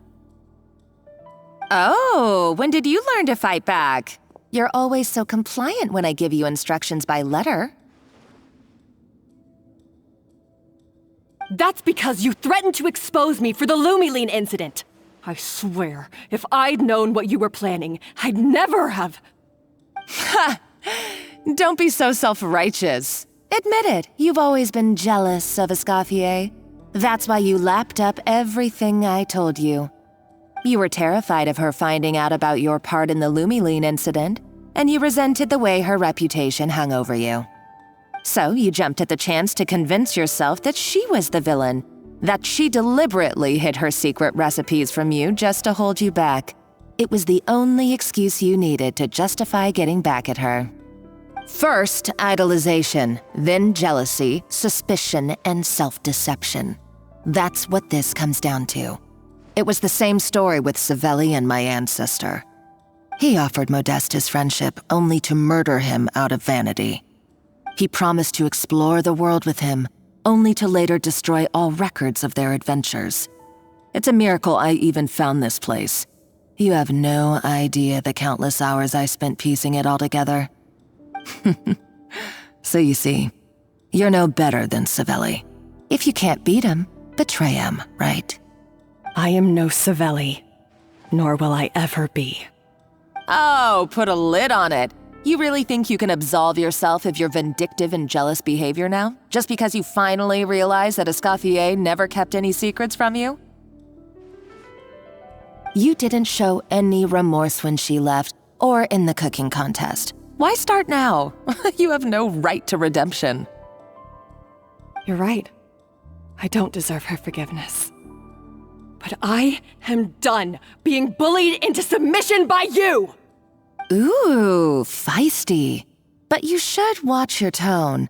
Talking to me like that could get you in big trouble. I somehow doubt that. Since I poisoned both our water bottles. What? Ever since I learned the truth, I've been biding my time, waiting for this moment. You've played me like a fiddle for so long, and now this is payback! But you drank it too! It's what we both deserve. This is the price we must pay for betraying Escoffier. You'll die here with me, Monica! You.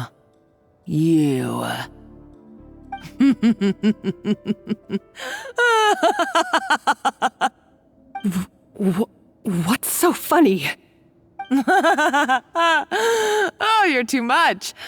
I thought I'd play along for a bit just to amuse myself. You gave a very rousing performance. I saw your dumb plan a mile off. There's no poison in these bottles, just clean, fresh water. No. Revenge is a dish best served cold, you know? Did you really think your half-baked plot would fool me? You're a lousy chef, and you make a lousy villain, too. A complete waste of space. No wonder you never amounted to anything. Everything I ever did was a failure. And now, I failed again, for the last time. Hey, why don't you try your hand at being a comedian in your next life? You got a good laugh out of me. But now the show's over. You should have just done like I asked, Savannah. All I wanted you to do was scout the ruins for me. But you had your chance, and now it's time to say goodbye. Stop right there! Let her go, Monica! We've got you surrounded! Escoffier? Ugh, looks like I'll have to keep you around for a little longer. You can't! Stay back if you want her alive! Escoffier and the Traveler. I can't take you both on in combat, but if you so much as flinch, I can end Savannah's life in a heartbeat. Monica, what are you hoping to achieve by this? You're about to commit murder, and for what? A recipe? A recipe? You chefs are all blinded by your myopic focus on kitchen affairs. Well, some of us actually have bigger fish to fry. Modeste had a secret. The truth behind his so-called genius, the je ne sais quoi factor in his gâteau de bourg, and it's right here in these ruins. Are you serious? You're here because of a gâteau de bourg obsession? You've gone completely mad! I couldn't care less about the cake itself. No, the real treasure is the secret ingredient that Modeste sourced from these ruins. He and Savelli were fools. A priceless treasure of Remoria in the palms of their hands, and they thought, ooh, this would go great in our cake mix. We're talking about a powerful stimulant that also sharpens the senses. That's no cooking ingredient. It's a groundbreaking drug. That's right, I've done my research. It was a drug that Remoria developed for their war machine. I could make a killing by selling it to the treasure hoarders or the Fatui. Will you listen to yourself? You're completely delusional. My eyes are wide open. Just wait till I get my hands on this treasure. You'll see what a fool you've been.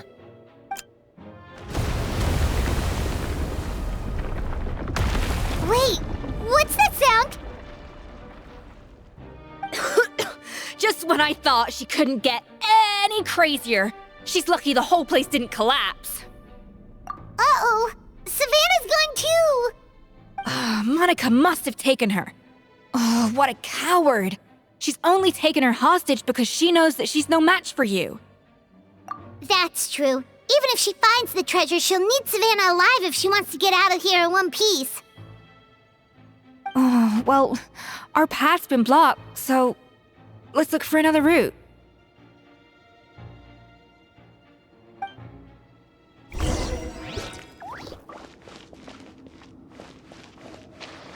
The water looks pretty deep here. Maybe it leads somewhere.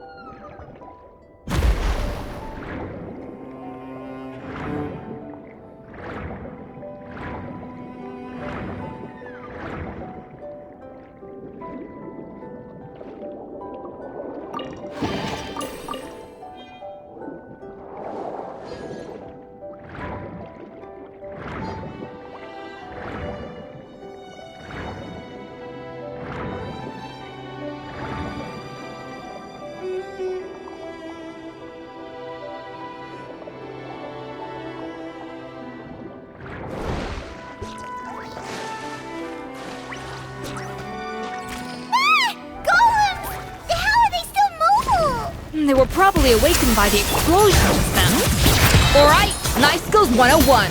Time for some rough chopping. Transfixed. Show no mercy. Eat Lolly, eat Papa. Get! Let the mountain's veins boil!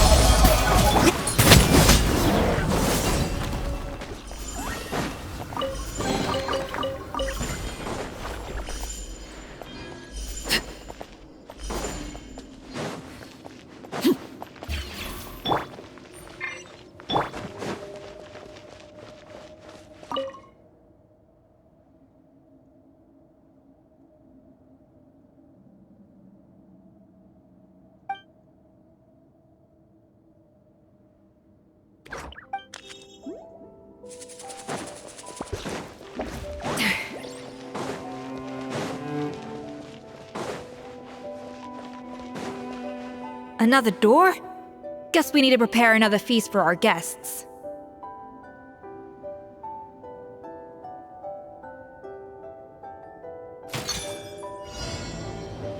Yeah. Yeah. Ja. Yeah. Yeah. Off to the freezer. Ja. Yeah.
It seems to really like the texture of Rome maritime flowers.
boost!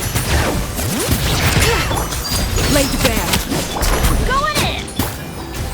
Cha! Ha!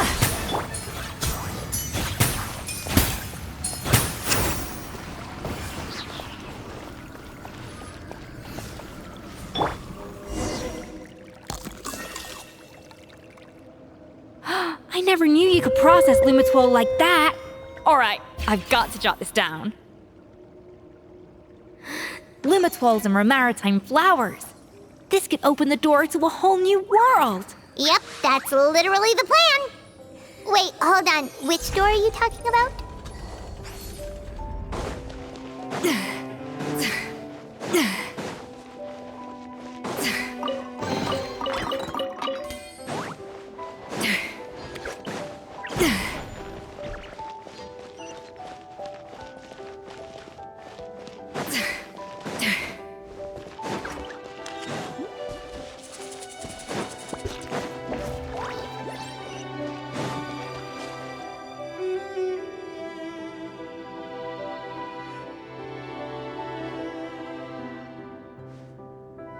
That's strange. These don't look Grimoirian to me. More like last century Fontaine. Adventurers from last century Fontaine, huh? Oh, Modeste and Savelli, do you think they camped here? By the looks of it, this was a one-person camp. They adventured together, but maybe one of them came back alone at a later date. Huh, you really think so? Trust our adventurers' instincts. We're pros at this stuff, just like you're a pro in the kitchen. Okay, well, the Traveler has more adventuring experience overall, but Paimon's definitely a pro rummager from all those treasure chests. Darn it! Paimon was just about to show off her rummaging skills! Huh, no kidding. Are all adventurers so obsessed with journaling? I mean, I guess I take a lot of notes when I'm cooking as well, but I thought that was just me. Anyway, let's find out who was here. It's been years since I've last visited these ruins. It's exactly the way I remember it. This place probably hasn't changed in millennia. Sadly, up above, on dry land, everything has changed. The treasure of Grimoire. That's what we used to call it. Modeste was right about its potential. It turned Gateau de Bourg into a national sensation. Our limited stock of the substance meant that the Gateau could only be produced on a small scale, but this only drove up the popularity all the more. Modeste was right about that too. He predicted all of it. He was praised as a genius, while I as the one person who'd ever disagreed with him, was labeled a talentless fool. Modeste tried his best to console me, but I knew better than anyone just how great the gulf was between us. Our conversations grew scarce, and we saw less and less of each other. I didn't fight it. He had new friends and a career of his own. Why invite further disdain by inserting myself where I did not belong? I told myself that maybe one day, when I finally created a masterpiece of my own, I'd be able to face him without shame. Or maybe one day, when I've put these feelings of self-loathing behind me, I'd be able to ask him with a smile on my face, how about we go on one more adventure, for old time's sake? Unfortunately, that day will never come. So it was Savelli. From the sounds of it, he came back after Modeste had already died. I always thought it was just a legend. But if it's true, then this must be the place where they found their secret ingredient, the birthplace of Gateau de Bourg. In that case, what does that say about the death of Modeste? If it's all true, maybe Savelli really did have something to do with it. The taste of Gateau de Bourg has changed. Modeste was convinced of this, even though everyone swore they couldn't tell. Being the perfectionist that he was, he refused to accept even the slightest flaw in his work. He stopped all sales of the product, locked himself away in the kitchen, and worked day and night, vowing to find out where he had gone wrong. But as he baked and taste tested over and over again, he found he only strayed further and further from the original taste. It was only when he was sipping on coffee one day and realized he could not taste the bitterness that the truth finally dawned on him. What had changed was not the gâteau, but his sense of taste. The treasure of Remoria stimulates the senses, taste included, and invigorates the spirit. In the short term, it offers people the ultimate gourmet experience, but in the long term, it dulls their senses entirely. In hindsight, it made perfect sense. After all, why would a culture that sought liberation from the constraints of their bodies care for the loss of their senses? But we realized it too late. We were just too late. Over the course of his many culinary experiments, Modeste exhausted the remaining supply of the treasure of Remoria. He consumed it all himself. The finest culinary talent of his generation now faced a future in which he would never be able to taste anything ever again. Finally, in despair, he took his own life. And because we had become estranged, I could not be there to stop him, to offer some words of comfort, or even to say goodbye. Yet despite everything, he sent me his final letter. The treasure of Remoria? Guess Monica was really onto something. It really was a kind of drug. So, Modeste chose to end his own life. Then, why all the rumors that Savelli murdered him? Also, neither the Codex nor any other contemporary records make any mention of the treasure of Remoria. It's almost as if someone deliberately erased it from history. Modeste told me everything in his final letter.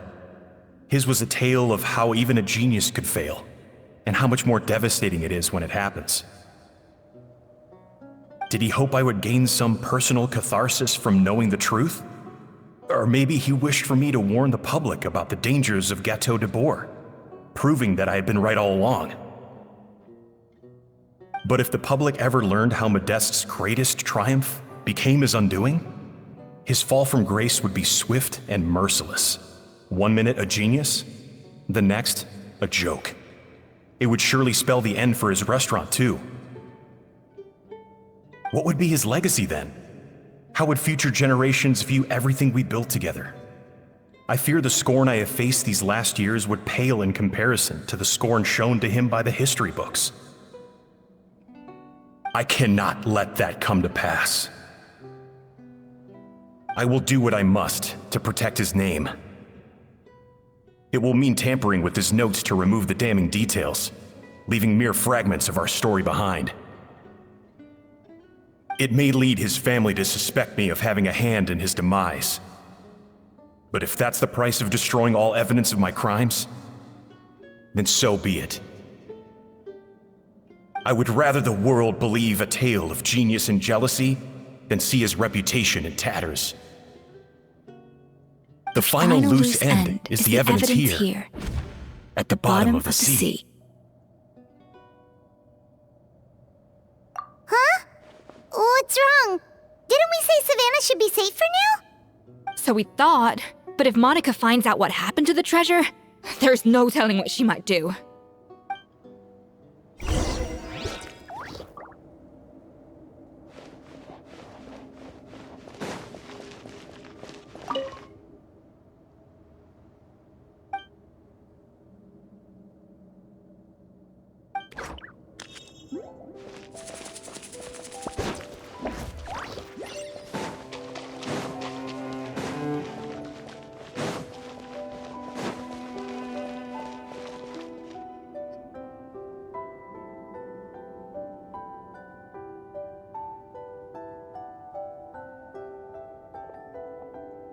The treasure of Remoria.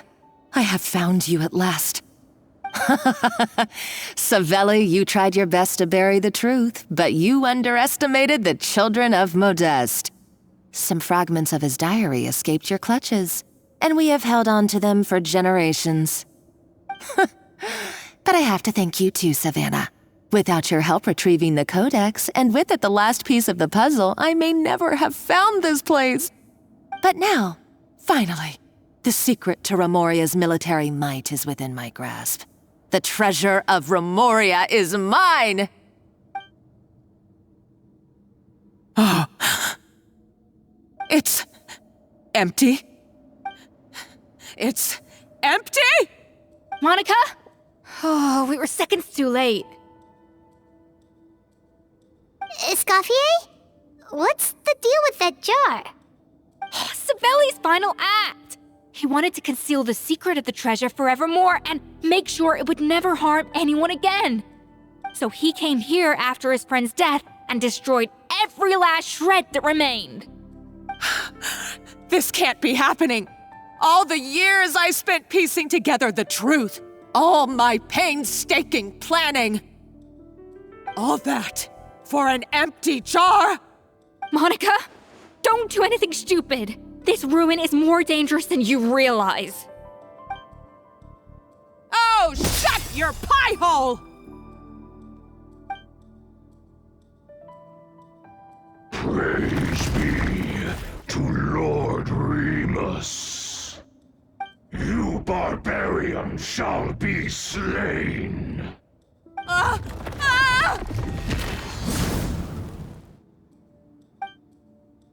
She's a nutcase! A liability to herself and everyone else! Well, now it's up to us to clean up the mess she's made. Take these golems out! The rivers of the valley! Teamwork is true! Get to work! You two! Time to end them!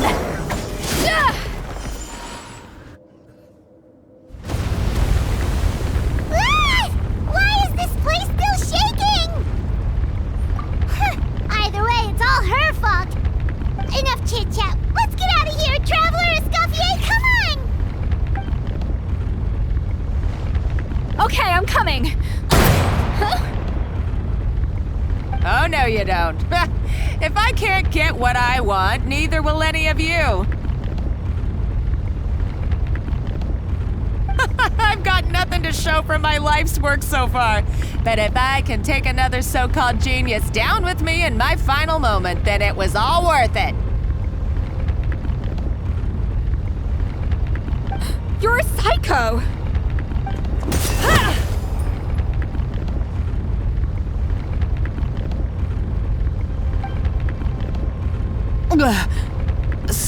Savannah? When did you wake up?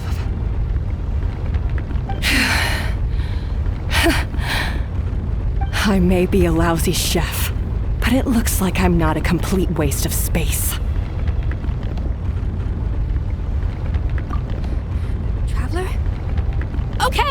Let's go!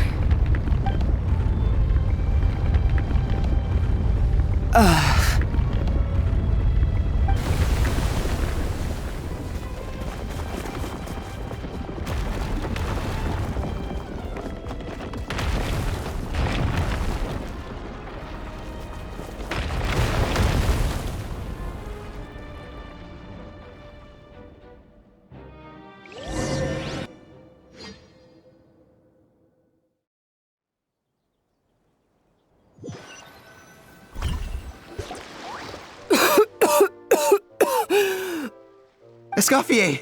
Savannah! Traveler! And Paimon! Venejem, what are you all doing here? What did you expect us to do? Stay at the restaurant and sit on our merry derrieres while the Traveler and Escoffier were out here risking their lives? We had to do something, even though that something ended up being, well, waiting for you here instead. I don't deserve any of you. And I certainly don't deserve to be your head chef. It was my fault Escoffier had to leave. Then I couldn't live up to her standards. I acted like a tyrant in the kitchen. And now I almost got myself killed. Come back, Escoffier. Come and be our head chef again. I'll never be able to replace you. Okay, so everything I said to you the day I left, it just went in one ear and out the other? Huh? Sorry, I was kinda in my own head at the time. All I could think about was the Lumiline situation. What was it you said again? Forget it. It doesn't matter. Anyway, I didn't leave this job because of you. And you're not nearly as awful a chef as you think. If you were that bad, why would all your staff show up here for you? Escoffier's right. Sure, you nitpick our work and get us to do things over a lot. But when it comes down to it, you're the one who's always doing whatever it takes to make sure the customers get served on time, every time. Things were pretty rough after Escoffier left, and Savannah's the only reason we've been able to make it through. Our customers know that Escoffier doesn't work for us anymore. But the fact is, they keep coming back. If that's not an endorsement of your work, I don't know what is. At the end of the day, we're all human, and we all make mistakes. All we can do is recognize where we get it wrong and do our best to improve. That's all that's humanly possible. No, I get what you're saying, but what I did to Firmin and to Escoffier, it's unforgivable. Well, about that, there's someone else here to see you, Chef. It's been a while, Chef Savannah. Firmin? I'm so sorry. I put far too much pressure on you. And the way I stubbornly refused to go and see you after you fell ill. There's no excuse. But I'm too late, aren't I? The damage is done. I heard that you can't even hold a kitchen knife anymore. Actually, I think I'm going to be just fine. Huh? We thought Firmin's problem was purely psychological in nature. But after the threat letter came to light, it got Firmin thinking. And then he remembered the tea that Monica used to give him every night. And as it turns out, she was lacing it with Lumiline the whole time. No way! Doesn't that cause nerve damage? It can. High doses pose a risk of serious nervous and sensory complications. But if you calculate the dosage carefully, you can control the extent of its effects. A small dose might simply make a person more emotional, whether that means more fragile or more hot-tempered. No wonder it seemed like you'd lost your edge. I asked my friends at the Fontaine Research Institute about it. They said that with the low dose I was taking, the risks are pretty small. They also fixed me up with some meds and said I should recover in no time. Well, that's what happens when you give someone a little bit of hope to cling on to. There's more. We believe that Firma was likely not Monica's only victim. You mean she poisoned me too? Oh, so that's why Savannah's been so irritable this whole time. Let's not be too quick to blame everything on the Lumiline. That stuff can only amplify what's already there. So tasty food will seem like the most delicious thing in the world, while food you don't particularly care for will become utterly revolting. So you better make sure you reflect on your behavior and apologize to every single person you've wronged. I will. I'm sorry. There's still one question that's really bugging me. Why is it that no matter what I do, my gâteau de bourg never tastes the same as yours? Is it just... is it because you're a genius and I'm not? It's because the heating element in your oven is broken, you silly goose. What? I felt like something was off during the cooking contest. Once I got around to checking all the equipment, I noticed it right away. There was a half-degree discrepancy between the temperature setting and the actual temperature. All the ovens in the whole kitchen had the same problem, which confused me at the time, but by this point, it's pretty obvious that Monica must have tampered with them. I would have figured it out the day of the bake-off, since the issue affected both our teams. But of course, Monica sabotaged mine so that could never happen. No. I spent so long trying to find out where I was going wrong, and then you pinpoint the problem in just one night? It all comes back to one simple, undeniable truth. You're a genius, and I'm just plain old Savannah. Oh, cut it out! Stop the woe is me act for a second and just think. I came up with this recipe. You don't think that might have something to do with it? Do you know how long I spent perfecting my gâteau de bourg? 3 years! 3 whole years! I know this dish inside out, back to front and upside down. And you've been head chef now for what, 6 months? If that? A couple hundred failed attempts, and you're gonna throw in the kitchen towel and declare you'll never be successful because you're not a genius. You clearly have no idea how many kitchen failures I've had under my belt, or just how long it took me to finally get my recipe to a level I was satisfied with. Genius or not, everyone makes mistakes. Modeste did, Savelli did, everyone does. You're only a lousy chef if you don't face up to your mistakes, learn from them, and then keep chipping away until you crack the problem once and for all. Surely you haven't forgotten all that. You were no lousy chef back when I handed you the reins. I haven't forgotten. And I'll make sure I never do.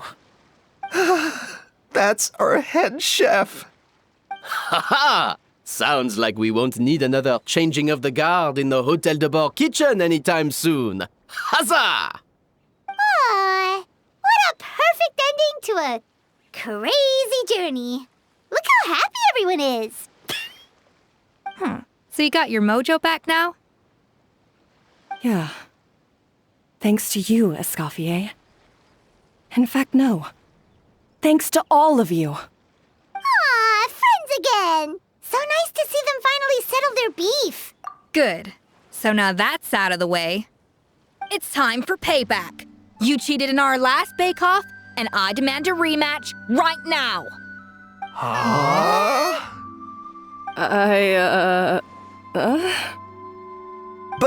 But that was mostly Monica's fault, wasn't it? Right. And also, does it have to be right now?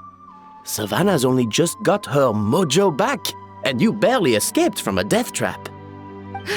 No excuses. This is a cooking contest between 2 top chefs, and nothing will stand in its way.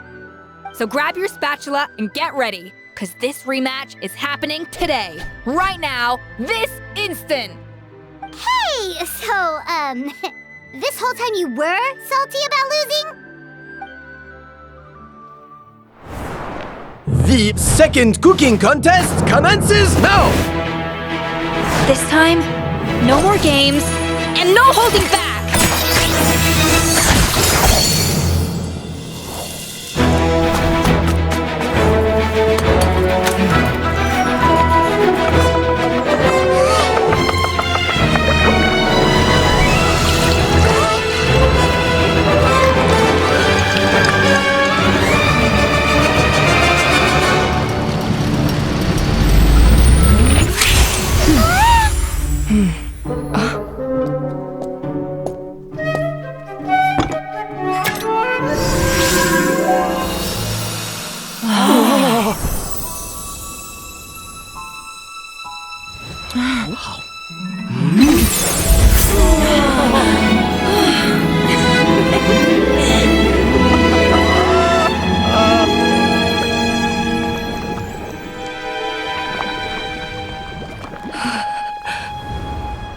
I feel like I don't have the right to be here.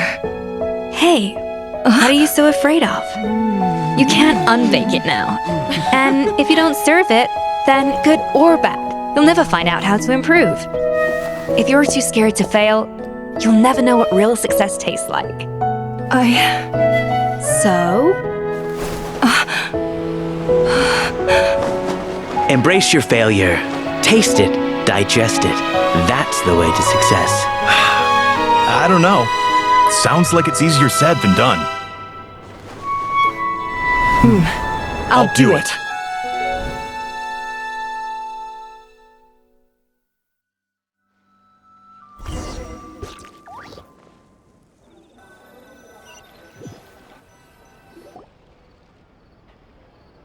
The results are in! A landslide victory for Escoffier! Quite rightly, too. Piece of cake.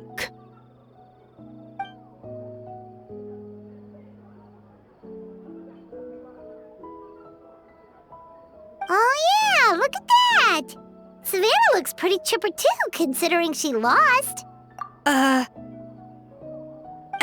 Now, where were we? Yes. Do you have any more questions for me after everything that's happened? I thought Navia would have filled you in. And actually, I said all this to Savannah before I left. Although, as we saw, I don't think any of it sank in. I had 2 reasons for leaving. One was the food safety incident, of course, but the other was that the Hotel de Boer had reached a point where it didn't need me anymore. So I decided to step down and look for new opportunities to improve myself. Improve how? Well, a while back, I got to know a fellow chef from Liyue, and in her, I saw so many new possibilities. She has that same adventurous spirit that Modeste and Sibeli had in their youth. Slime mucus, lizard tails. With her, nothing's off the table. There's a whole world of new flavors out there waiting to be explored, hiding away in ingredients we overlook. Case in point, remember those Romaritime flowers down in the ruins? I used them in the cooking contest just now. Did you taste the difference? What? Paimon didn't notice at all. Half of the art of cooking is dissecting the recipes of previous chefs and figuring out the exact constellation of elements that gave their work its signature taste. And the other half, it lies in freeing yourself from the confines of the kitchen. You've got to go out and explore the endless possibilities out there. Uh-oh. Paimon's suddenly not sure she wants to try your cooking anymore. Don't worry, it's not going to be a free-for-all like in Modeste's time. Before I put anything into my food, I'll obviously do my research, make sure it doesn't contain any harmful substances. In the meantime, take this. It's a recipe for Petit Gâteau de Boer revised version. I tweaked it to suit your needs as busy adventurers. Hope you enjoy, and remember, feedback is always welcome. All right! So, do you ever see yourself returning to Hotel de Boer? Oh, of course. I've already promised Vanish M that I'll come back every once in a while to make sure the quality of the food remains at an acceptable level. You know, Paimon's still a little disappointed that we never got to see the treasure of Remoria. Surely Monica wouldn't have gotten drawn in so deeply if it wasn't for all the mystery surrounding the original Gateau de Bourg. She practically dedicated her life to finding the lost pieces of Modeste's diary, then went to all that trouble to infiltrate the Hotel de Bourg. And in the end, it was all for nothing. Since you mentioned the treasure, between Modeste's writings and what we saw in those ruins, I think I may have figured out the truth. The so-called Treasure of Remoria was most likely a substance that the Remorians extracted from lumitoids, better known to us as lumiline. Huh? So then, why all the hype back in the early days of Gateau de Bourg? Don't forget, it was a very different era. We could barely even refine sugar back then, so desserts were very much in their infancy. In a world of bland food, it's no wonder that the first thing to really excite people's taste buds took the world by storm. And as for the lumiline, it may well have been somewhat valuable in ancient times. But these days, it's just another drug from the Fontaine Research Institute. Even if Savelli hadn't destroyed it all, I doubt it would be worth that much these days. So after all that, there was nothing in those ruins but worthless junk. Feels strange to say it, but Paimon almost feels sorry for Monica. She sacrificed it all only to get nothing in return. Hey! Huh? Navia? You just got back from that underwater ruin, right?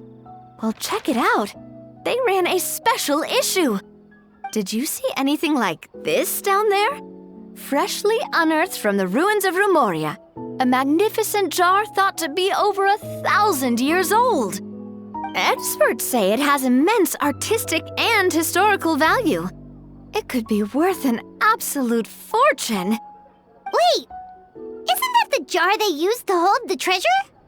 If only it was still in one piece. Some butterfingers must have dropped it or something. Ugh, it's such a shame.